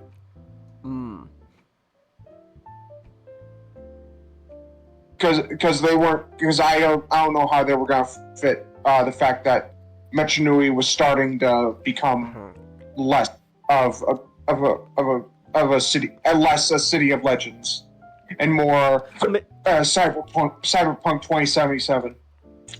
Maybe like as throughout the movie, like it starts off with wow, this is a great city, and just little by little, every time just little by little, like you start to see the environment shift, and like and then it just kind of becomes more and more like, oh no, this isn't really starting to be the paradise I saw in the beginning. When the Bionicle build videos, Charlie? Well, I need a Bionicle to build in the first place, and I'm gonna be honest, I don't know what to build. Get Axon. Axon? Or Brutaka. But he might be expensive though. They last long enough to make a stream out of. True. Like, hold on. Let me look this up. Bricklink. It's a good thing I still have Bricklink. Axon. Are you available? Okay, no minimum purchase, thank you very much. Preferably a US seller with US dollars. Oh my gosh, those prices. Ugh.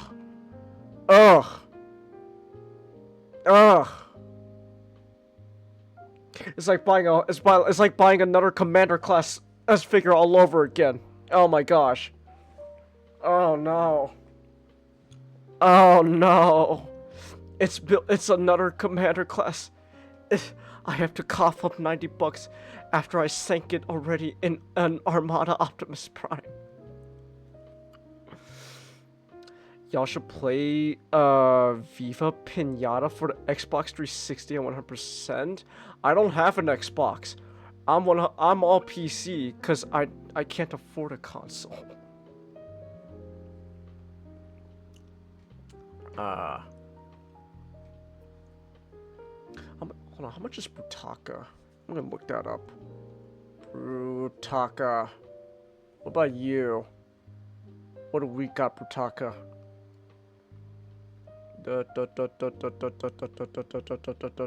Come on.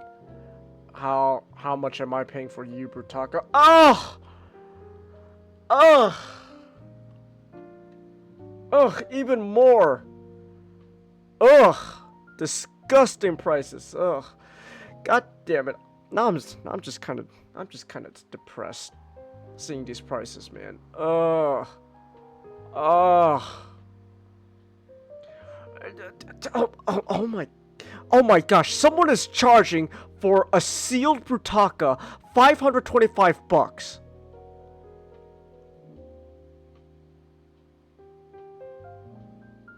$525, Nick, for a sealed Brutaka. Yeah, that actually kind of does make sense. I need those $500 to get a plane ticket to see you next year. I mean, yeah, I wouldn't get it now. That's basically what I'm saying. Oh my gosh. Or sealed, because. Well, yeah, no, I'm not gonna get sealed. Fuck that. No, but even then, like you. Oh, speaking of donations, Changus, we can show it off now. Oh. Yeah, that's right. Well, I was kind of hoping to make like a more like official, like I guess kind of presentation for it. Oh, okay then. Yeah. But I guess though I'll say though we did finally figure out the whole pricing stuff when it comes to like reviews and stuff for the podcast. So Charlie, we're working on getting Changus here in April. anyone play Bakugan, Charlie? I used to have Bakugan. And then they got The main character in the Bakugan anime was voiced by Owen from Total Drama. I love that. Hey, remember in the Bakugan and in the original Bakugan anime, literally the Gundam Char Aznable clone was this girl who had like split identity or some shit like that. Yeah, that was wild, man. I know. No, Also, I think... oh my gosh, Changus looking comic. Why?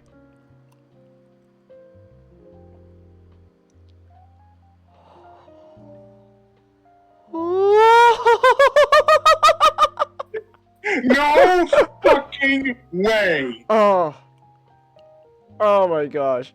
Wow. The champion's gonna return. Oh my gosh.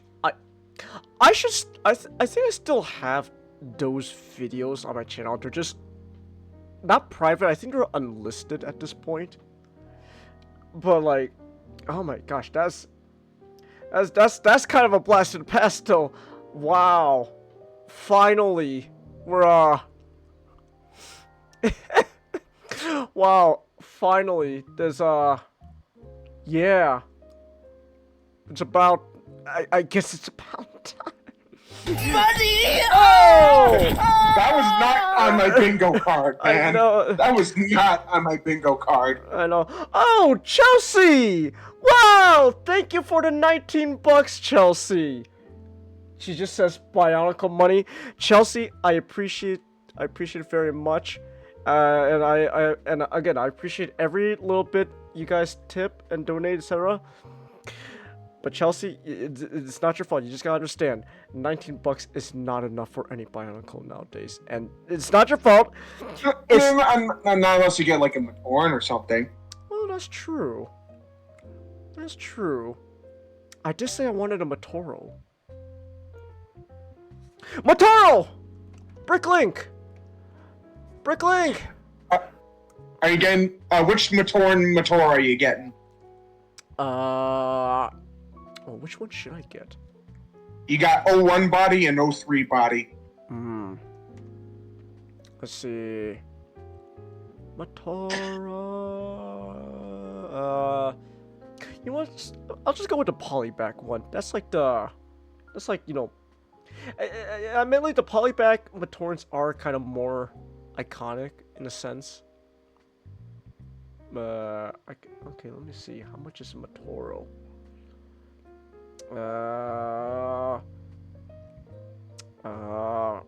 Complete with this nose. Oh! 1980!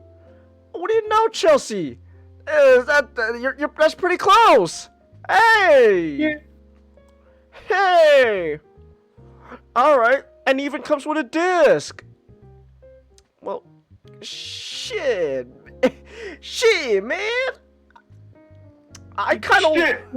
Shit, Paraka, that's all you needed to say.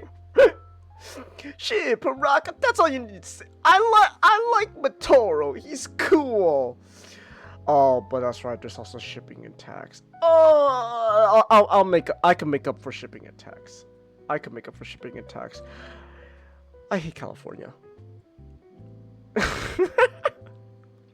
Well, there was a digital Bionicle art book I wanted to get earlier today. You already know the story, Changus. And it was all based around Metru Nui. And essentially, when I was a guy on the Gumroad, it said, all right, a free option. All right, because it's a digital copy, free digital copy. $18 shipping. I'm gonna just give you all a minute to figure out what's exactly wrong with that. Yeah, that don't sound right. For a free digital copy. $18 shipping. I'll just leave that to you to figure out what's wrong with that. Anyway, I contact the guy who made the book, and he was like, "Oh shit, here, try this." And I'm like, "Oh yeah, cool, thanks, man." Yeah. Oh, cool, thanks, man. Iconic Stills, if you're interested. Also, check out his Metru Nui art book, because I really like that one. Yeah. Yeah. Oh, I found I was searching through my channel for those videos. I found them. Reading terrible comics. Oh my gosh. Gosh, the fucking Gotham Academy one, man. Oh my gosh. Yeah. Oh my gosh. But yeah. I found it. The playlist is unlisted, but yeah, wow, that's a blast of the past. Oh my gosh, you know what? I'll just put this. I'm just gonna put this. Fuck, I'll put it in flex myself. Flex yourself. Actually, you know what? No, even better. I'll just respond to I'll just reply to Serena.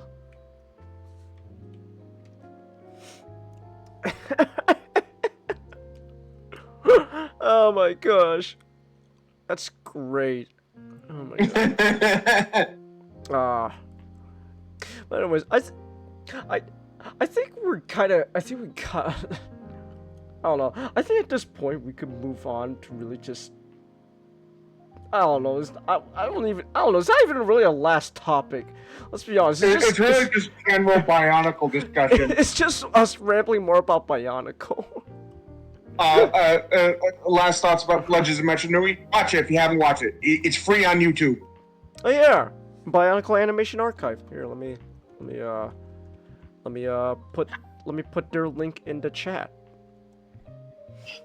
When's the iShow Speed collab, Charlie? Well, it's gonna be a little hard to come by, but I'll see what I can do. I'll see what I can do. But anyways, here we go. Bionicle Animation Archives. Their link is in the chat. You know, I'll even put it in the public server as well. Yeah. Hooah. There we go. I'll put it in general chat in the public server. Yeah, they got Mask of Light. They got Legends of Metru Nui. They got the Spider one. So there's that. And the only thing they lack is the fourth movie, but that's because it was a different company that made Legends Reborn. So. Fuck. How do you even watch Legends Reborn now for Bionicle? How do you... Find like a pirate site. Oh, wow. That's kind of sad. Also, the original teaser for Web of Shadows is like a web of lies, a web of deceit. Bitch, those mean the same shit. That's literally the same fucking thing. I even pointed this out on the stream. Look, check it out.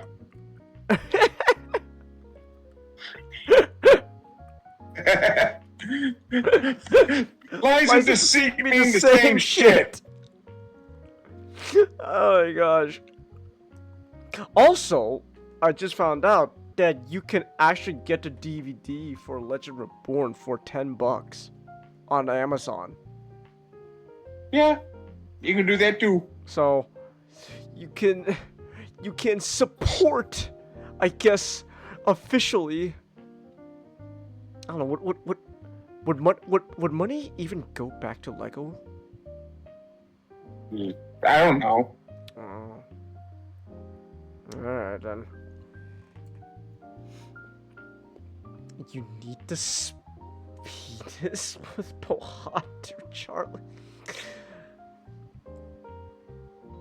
Nick, who are these people you hang out with?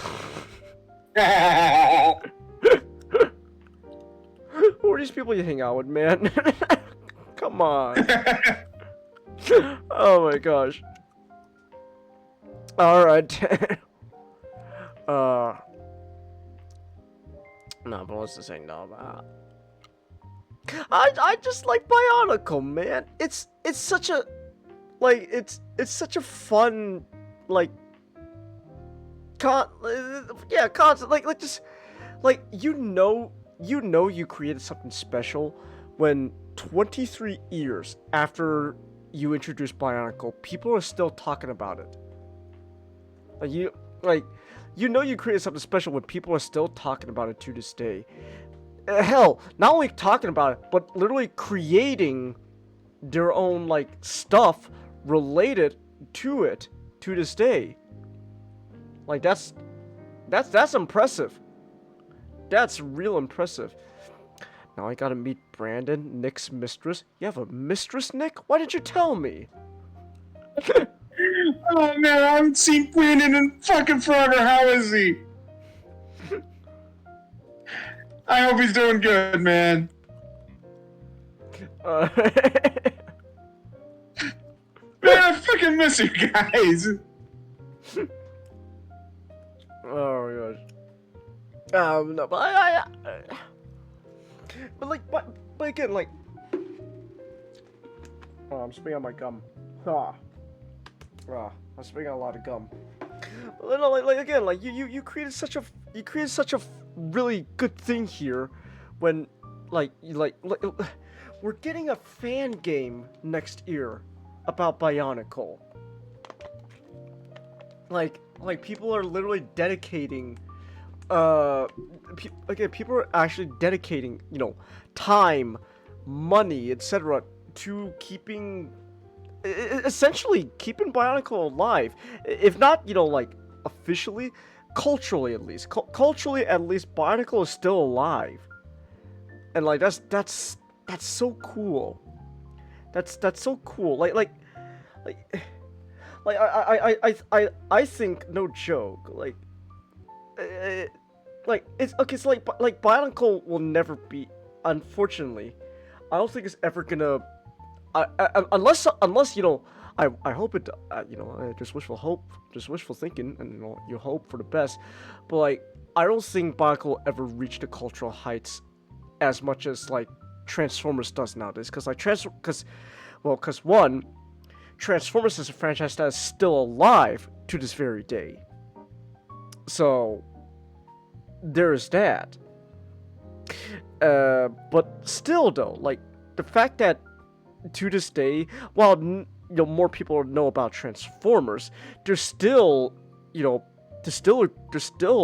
decent amount of people out there that still think about Bionicles. Hell, you know what? I'll say Bionicle is still pretty culturally relevant to this day, because when someone like fucking not you, Charlie, in chat, Charizard, Moist Critical, the Moist Critical, when he it's very rare when he does it, but like sometimes he just pulls out a random ass Bionicle comparison. It's like, oh my gosh, Charlie knows about Bionicle, let's go! Yeah. Like he doesn't do it often, but like he'll when he's talking about something like what am I looking at, guys? So it's like looking at the asshole of Makuta. It's like I'm looking at the asshole of Makuta. like when he says stuff like that, like a guy who's not that deep into Bionicle and all that, like he knows about it and is still reference here and there to this day. Again, you created something special 23 years later, and it's really cool. Who's Jenna Lynn Miori? I don't know who they are, Charlie. Who's Jenna Lynn Miori?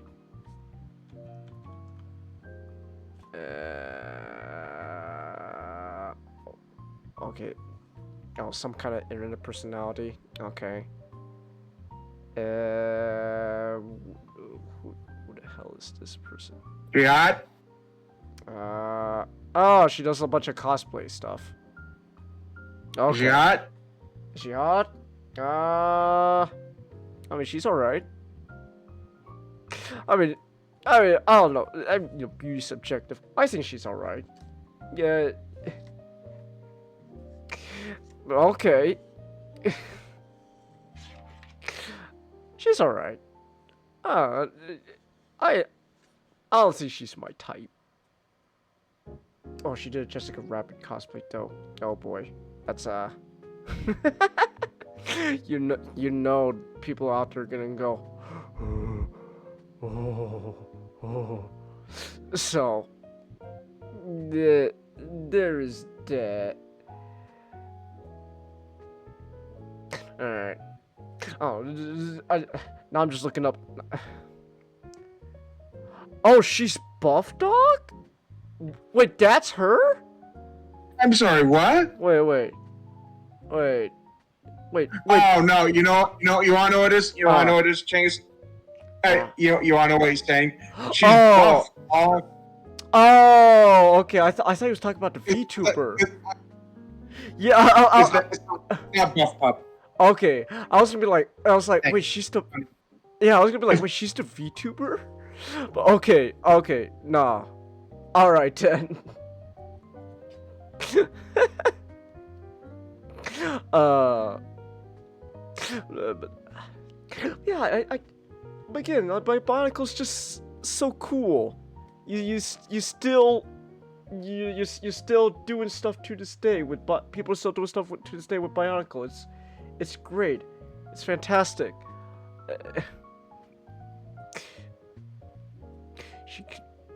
Charlie, what are you okay there, buddy? You wanna talk about it? She could literally lift me up and rip you in half for Tahu. Okay. Okay then, Charlie. Whoa. What? I just saw some of her images. Whoa. Oh. She's alright. She's very clearly, the type of cosplayer that goes for, like the more, Yo, yeah. I can definitely tell. Yeah, she's alright. She's alright. She's not really my type.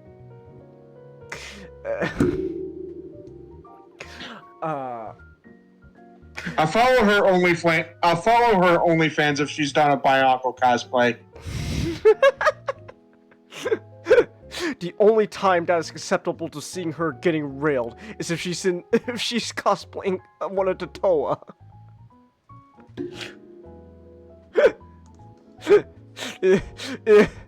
Does she have taste? Does she have tasteful pictures where she's dressed up as Toa Kali? Okay, so I sent Charlie an image of Buff Ottawa. Oh my gosh, why'd you do that? Because he was saying Ottawa eggplant chat, and I'm like, okay, this is the closest I can give you. Oh my gosh, no. See, here's the thing though. That's context. Oh, true. All of that was just context. Because he sent me a gift. Oh my gosh. What do you say? Chase, I'm gonna send it to you, and then I'm gonna delete it for your sake. Oh my gosh. Okay, what did you? No! Oh no! Oh my gosh! Wait. I don't know. Was that a horse or a cow? I don't wanna know. Was that a horse or a cow? I'm willing to believe it's a cow. Okay. Oh my gosh, because I swear it feels a fucking horse. Oh my gosh. The only acceptable way I would ever want to see that is if it's part of a jackass stunt.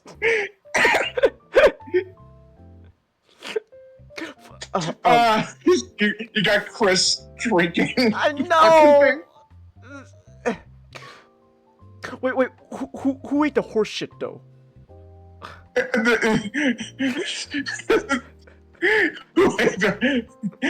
Dave England stage. It was Dave. You know, the vegan. I know. Oh my gosh. So dry. I know, it's so dry. The guy crying.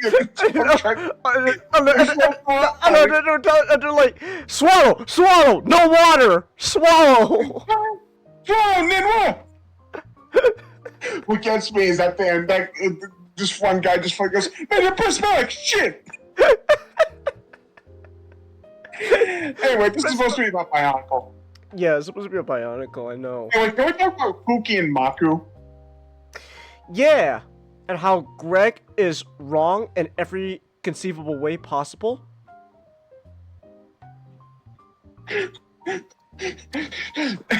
Maku, man, I haven't seen Pookie so long. The next time I see him, it's gonna be a fucking tsunami.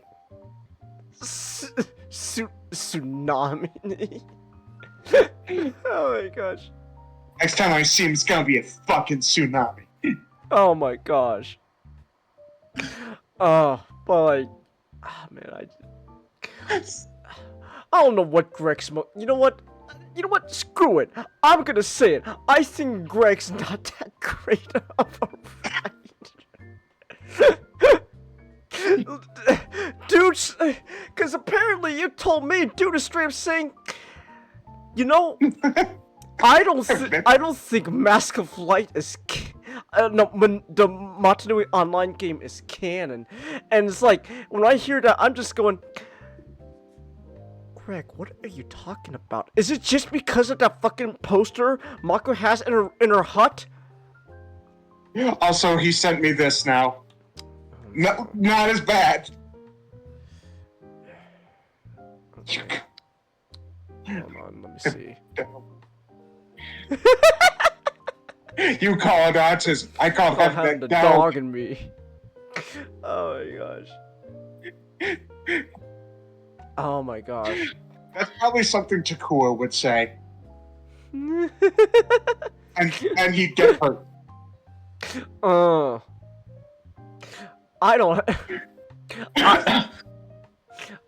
have. Oh my gosh, what was it? I don't have autism. I have the dog in me. And then he'd hurt himself somehow. He hurt himself somehow. Oh my gosh. Also, I am buying. Also, right now, I'm in the middle of buying that polyback Metoro. So, yeah. Metoro! Also, I'm pretty sure I'm Lisa Nalgali, by the way. So What's funny is I was actually thinking about, man, I haven't seen Charlie and the guys in a long time. Guess what happens like a few hours later? Listen, he just fucking messaged me. I'm like, holy shit, Charlie! Charlie! I am probably gonna have to form a jihad on Planet Doom. Ah, okay, fair enough. And I just know that at this point I'm gonna walk the desert knowing that I left the universe at worst place that was. As all things should be. Oh, and there we go. I have just purchased a polyback Metoro to go alongside my other Metoros. The Metoro Shrine. But what was I saying though?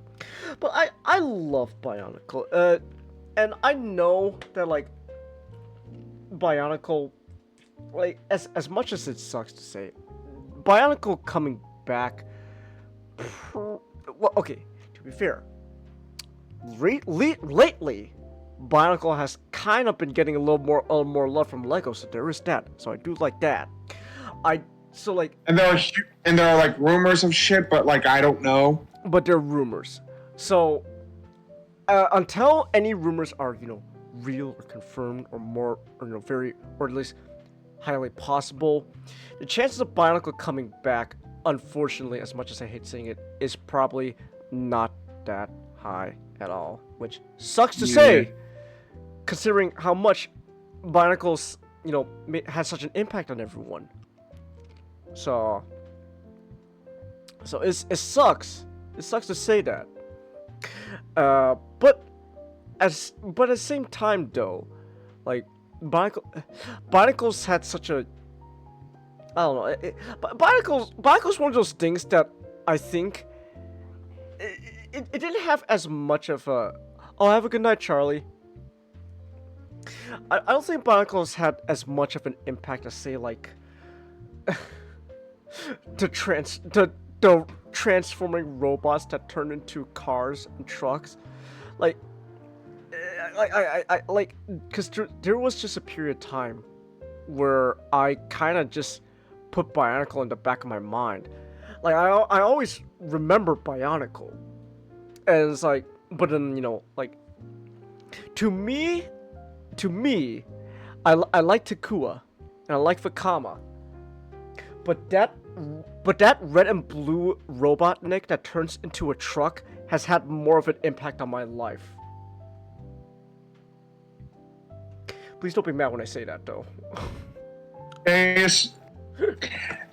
My love for Bionicle is only rivaled by my love for Transformers.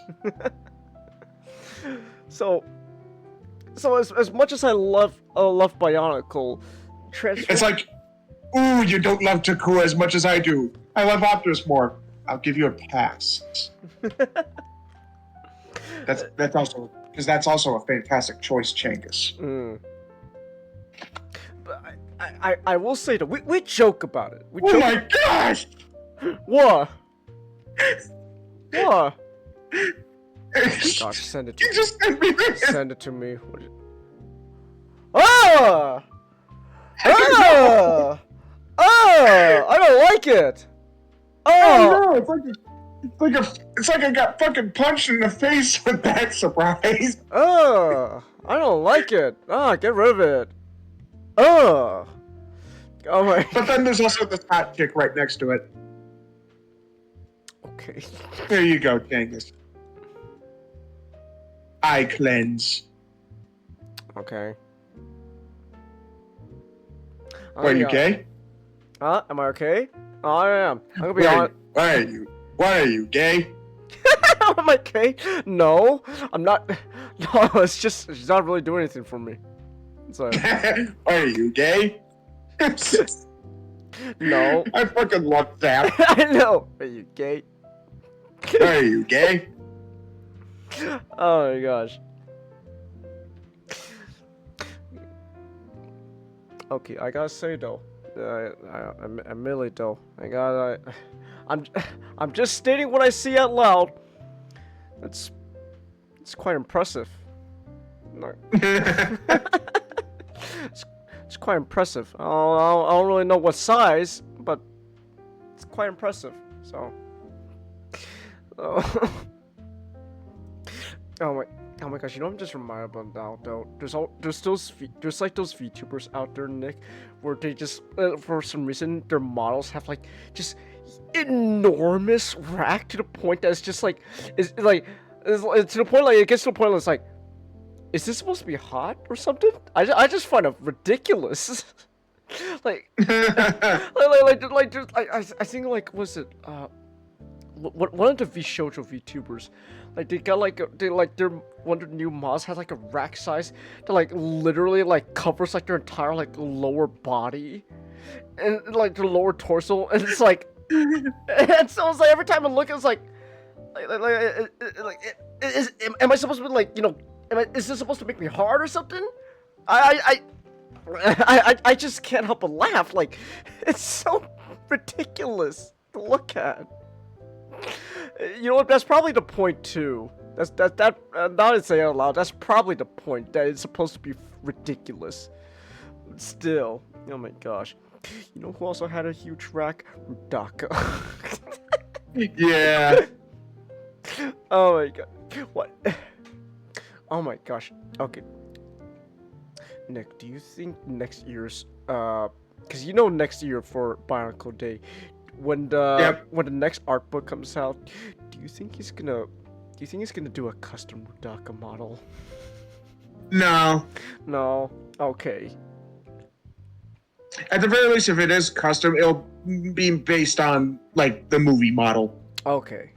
All right. So he's not gonna let. Yeah, I don't expect giant black. Yeah, I was gonna say he's not gonna let his inner demons take hold of him. Cause I've seen.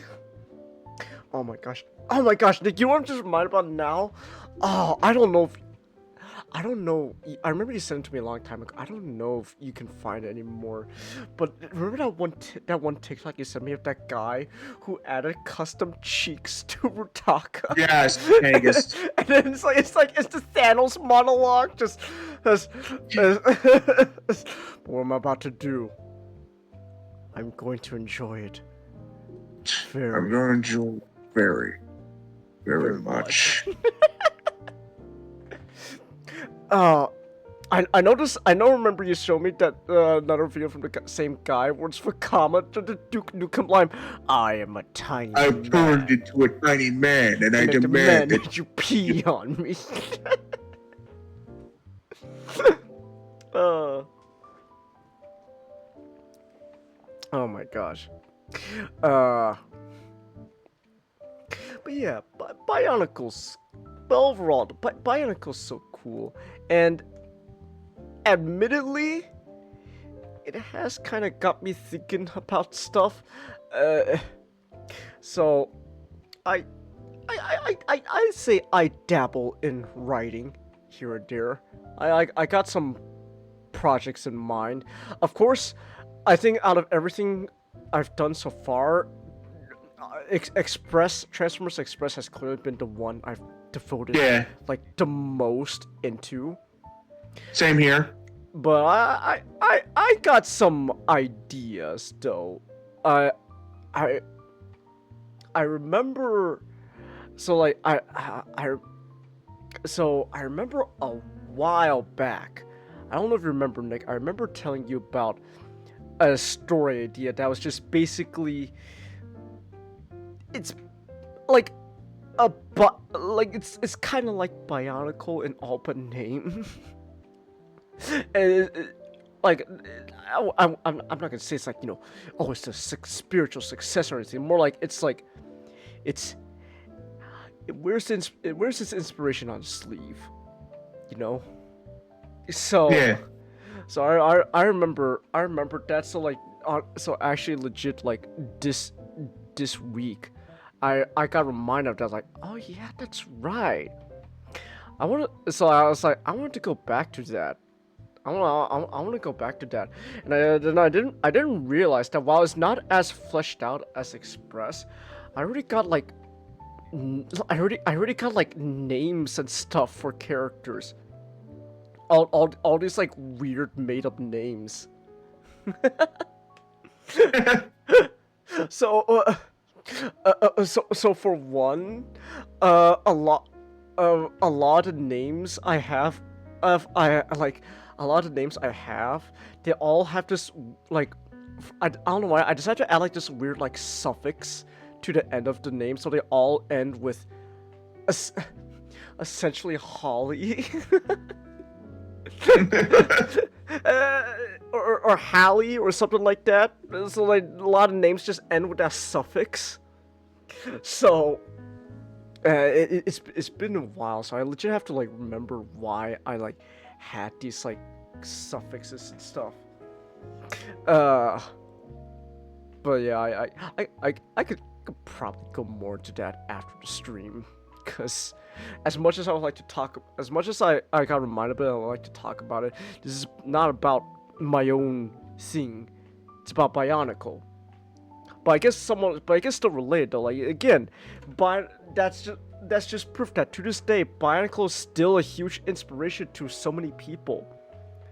And like the Bionicle world itself is so expansive that like while the official story is done, like people can still come up with all their own, unique stories that can fit within the universe.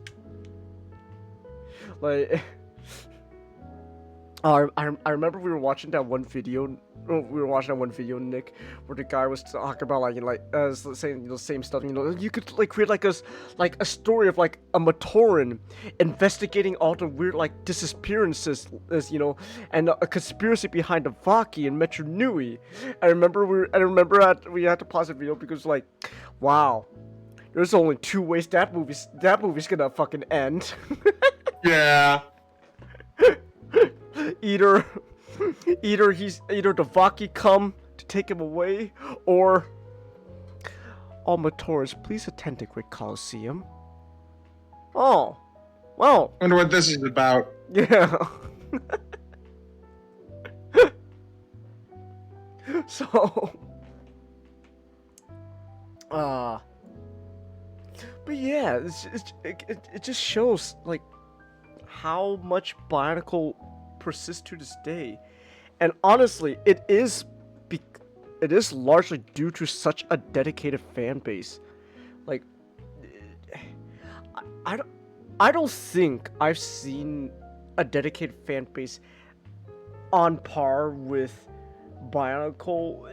I don't know, maybe Transformers, maybe Transformers, but then like the thing is though, like with Bionicle though, I think there's something special because Bionicle is officially over and Transformers is not.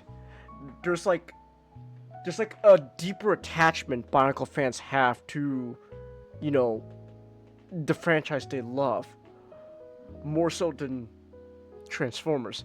Because let's be honest, Transformers fans, it's partially a joke, but also let's be honest, it's not really. Don't fuck with Transformers fans. We don't even like Transformers. But like with Bionicle, I don't know, like with Bionicle, you rarely see that.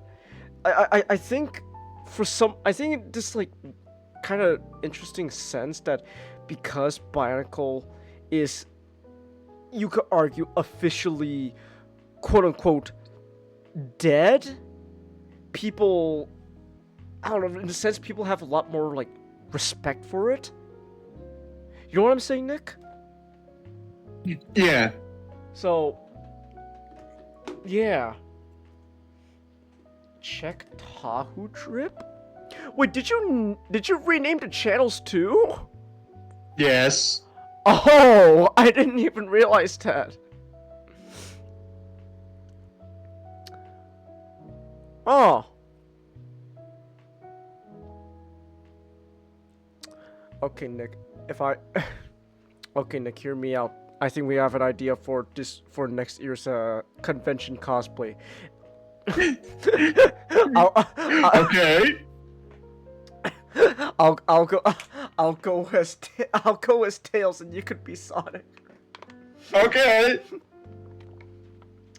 Oh my gosh. Oh, you found the TikToks. Let's go. Yeah. I've turned into a little man, and I demand that you pee on me.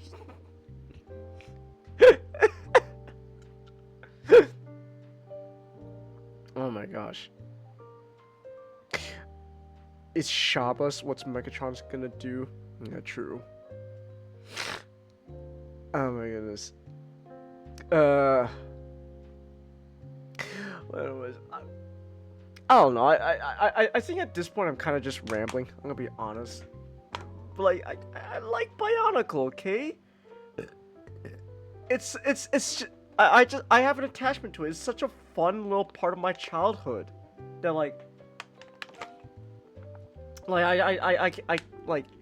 I think legit to me.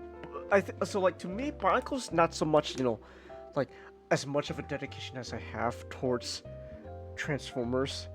So I guess in that way, Bionicle's not as much of an abusive relationship. So there's that. But for me, it's because like there was just a huge gap in my life where I legit just put Bionicle into stored away in the back of my mind that really for me, it's not so much as much as I like Bionicle, it's not so much like, oh, I'm so dedicated. It's more like I guess in a sense, still to this day, it's like rediscovering a love for Bionicle. And then they tell you all about this stuff about Bionicle. Yeah. Like we spent like an hour and a half last night because I was like, okay, Nick, I gotta go to bed, and then I just had one question related to Bionicle, and that went on like a whole hour tangent on how the fucking Mask of Light works. Yeah. So. And then that led on a tangent about Toa power. Yeah.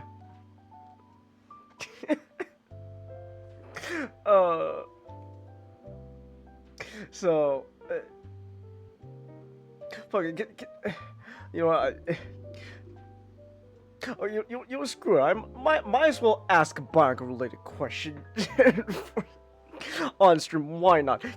Can the Mask of Time ever be recreated? Recreated? Mm-hmm. Assuming Artaka makes six more great discs, legendary great discs, and then have them become another disc of time in order to be fashioned into a Vahi. Hmm. Okay. So what would happen then if you have two Masks of Time? What would happen then? I wouldn't know. You wouldn't know? Okay. Oh, okay then. I can be Shadow Chelsea? Oh yeah, good point. I could be the edgy Shadow. Yeah, I like Bionicle though. Why do you like Bionicle, Nick? Yes. You're not gonna elaborate? Case, you should know by now why I like Bionicle. Well, I'm asking more so for for the podcast. They can look back at the previous times I've said it. Okay.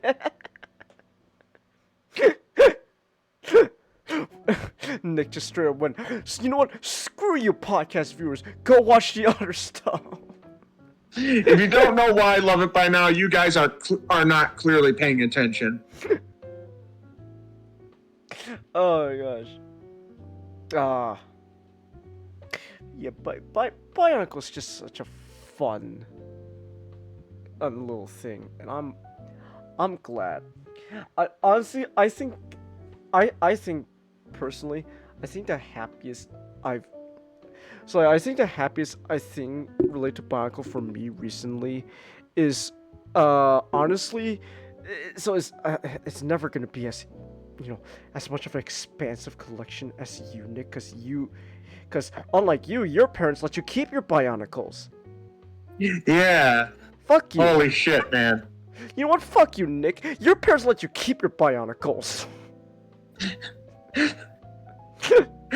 I'm sitting here like, holy shit, why don't they just fucking, oh my gosh, man.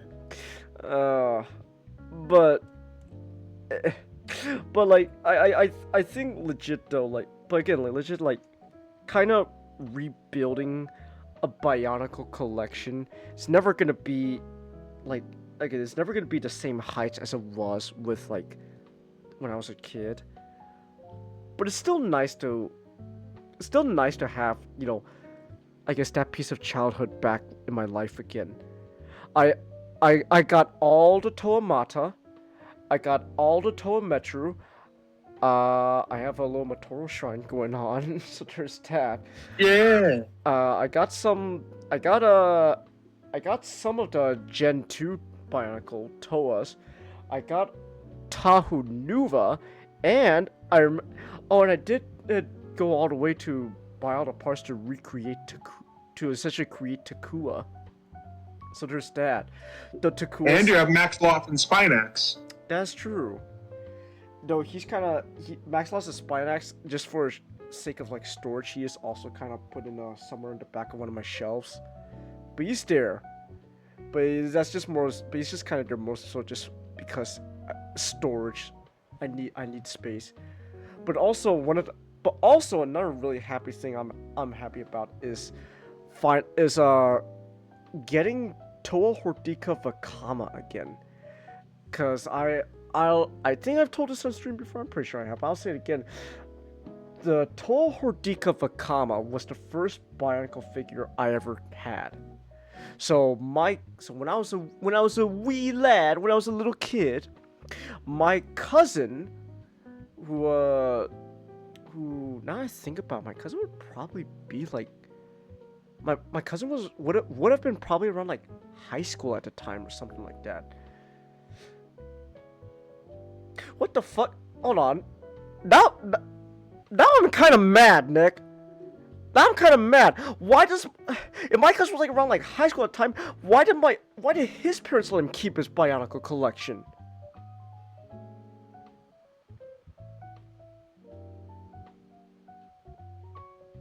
I'm thinking things, but I'm not gonna say them. I'm kind of mad. He had his, like, a little Bionicle collection going on. How come that never went away? At least until, you know, he grew up. Okay, so like he doesn't have them anymore, obviously, cause he kind of grew out of it. But like, still, like, by the time I was his age, I didn't have Bionicle anymore, but he did. What the hell? What the fuck? Couldn't wait until, you know, I became a fully functioning adult, where then I could naturally grow out of Bionicle?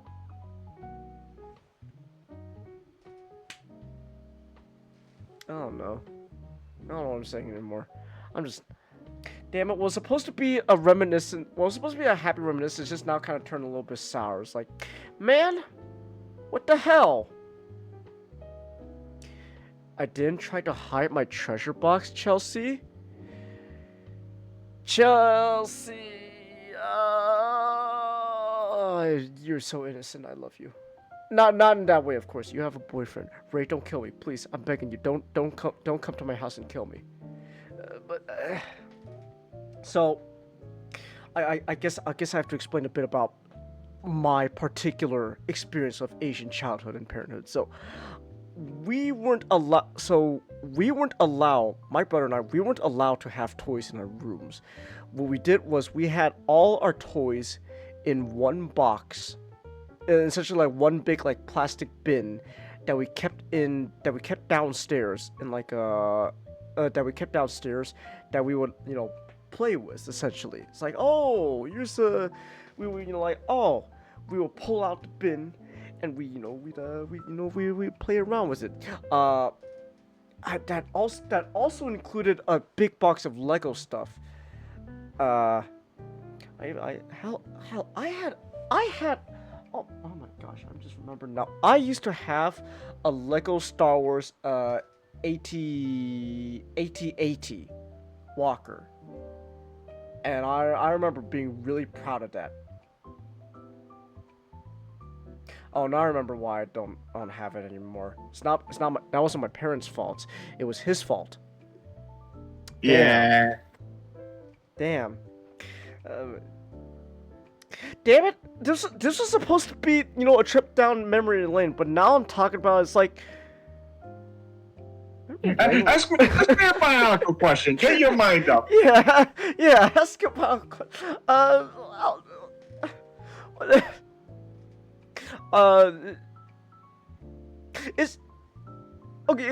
So Rudaka's ability to, like, you know, like mutate like people and stuff, like, is that an exclusive ability, or is that something her species can do? That is her exclusive ability because that's her Rutuka power. Oh. Okay. Okay then.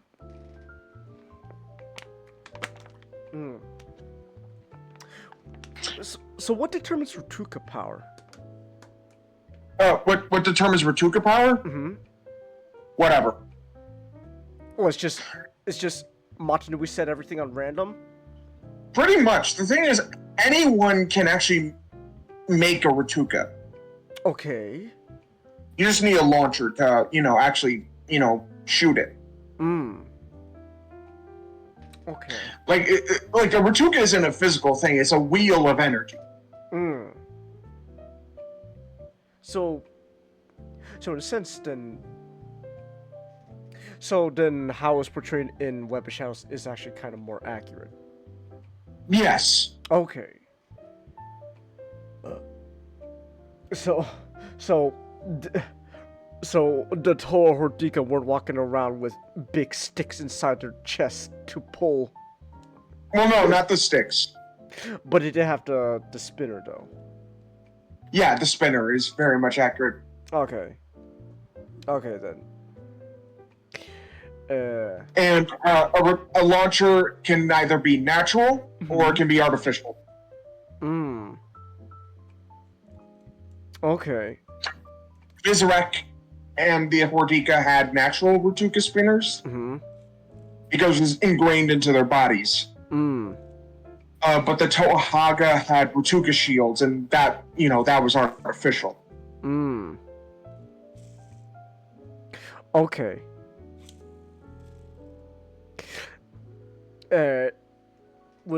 Is Rudaka's natural? I believe hers is artificial. Okay. What about? Okay. Wait. So what? So then does that mean just randomly then that the Hordika spinners just by like thank God in circumstance is just their elemental powers? Yes. Wow. So unless they just got lucky they were still able to keep their elemental powers that way. Yeah. Yeah. Wow.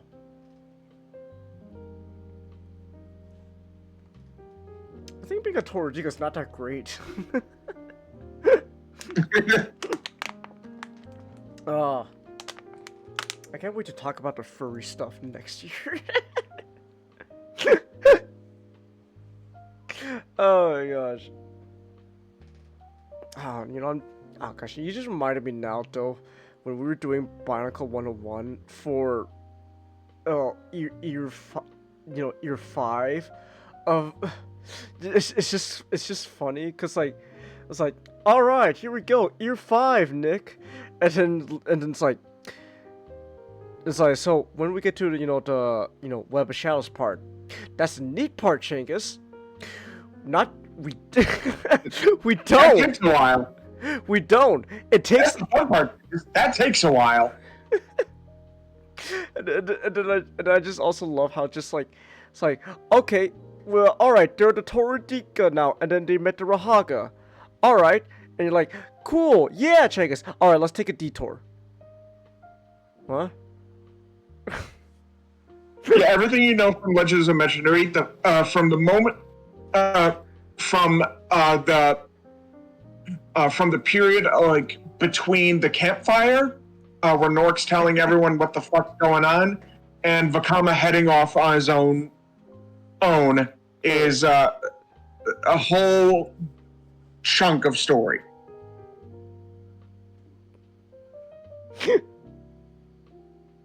Yeah. So there's that. Oh my gosh. Oh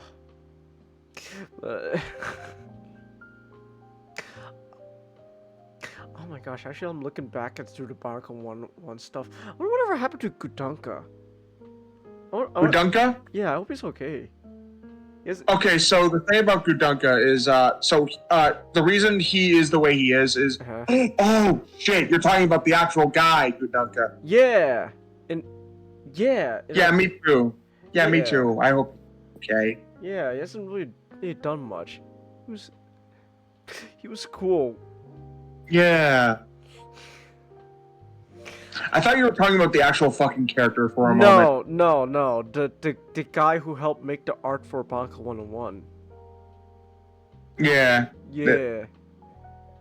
So, I hope he's okay. It was neat. It was cool. Cause I also love just the images he made. So, Yeah, I know. one of the first things he produced is just Anthrocon. And then all the and then it's just a Toa, Metru, in like a furry convention. It's just, Vakama'S just going, ugh, rocky people. Ugh, naughty people. So, oh my gosh, you made some fun art, man. I hope he's all right. I hope he's doing good. Oh, excuse me. What time is it now? It is 11:36. Wow. I'm going for a little over 4 hours now. Damn. Here's a Bionicle video to make me happy, Chelsea. What is this? Chelsea, what you send me? New from. Oh, yes. It's those like AI commercials with their, the AI voice of the narrator, and he's just saying some like random ass shit. Surrender or run my ass. Yeah, I know about that. Yeah. Yeah, Essinger. Yeah, Essinger. He's the one who made that cool ass song for last year's Bionicle. Yeah, with Cryo Shell. Yeah.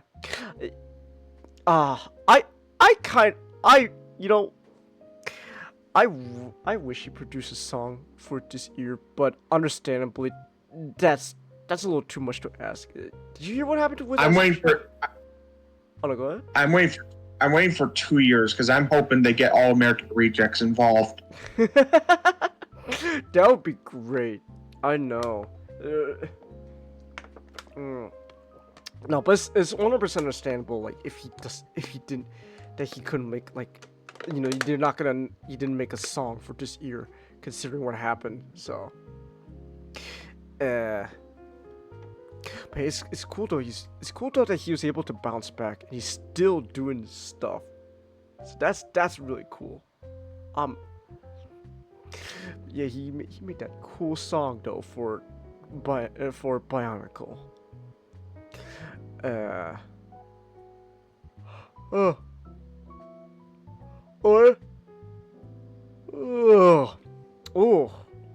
Excuse me, that was a big yawn. Alright. I don't know. I as much as we love to just ramble Bionicle, I think at this point we're just rambling. So so I think I'll wrap things up here. But again, like overall, Bionicle's cool, man. I like Bionicle. But let's go for Bionicle Day 2 years late in the future, where that possible All Americans Reject collab with Essinger happens. Thanks for the Bionicle Day 2 cents stream, Chelsea. No problem. Yeah, and you know what? Tomorrow I could play the Bionicle game. That should be fun. So. Yeah. Yeah. Alright. So, with that said, then, yeah, we're gonna be calling it here. Bionicle Day! Ooh.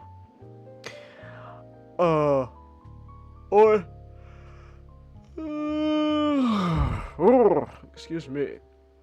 Alright, so thank you everyone who came. Thanks everyone watching on the replays. This has been fun. And until next time, everyone, good night, and also, remember the 3 virtues. Unity, duty, and destiny. Remember those. Space Ghost. What was that? And Space Ghost. Oh yeah, Space Ghost. For that is the way of the Bionicle. Good night, everyone!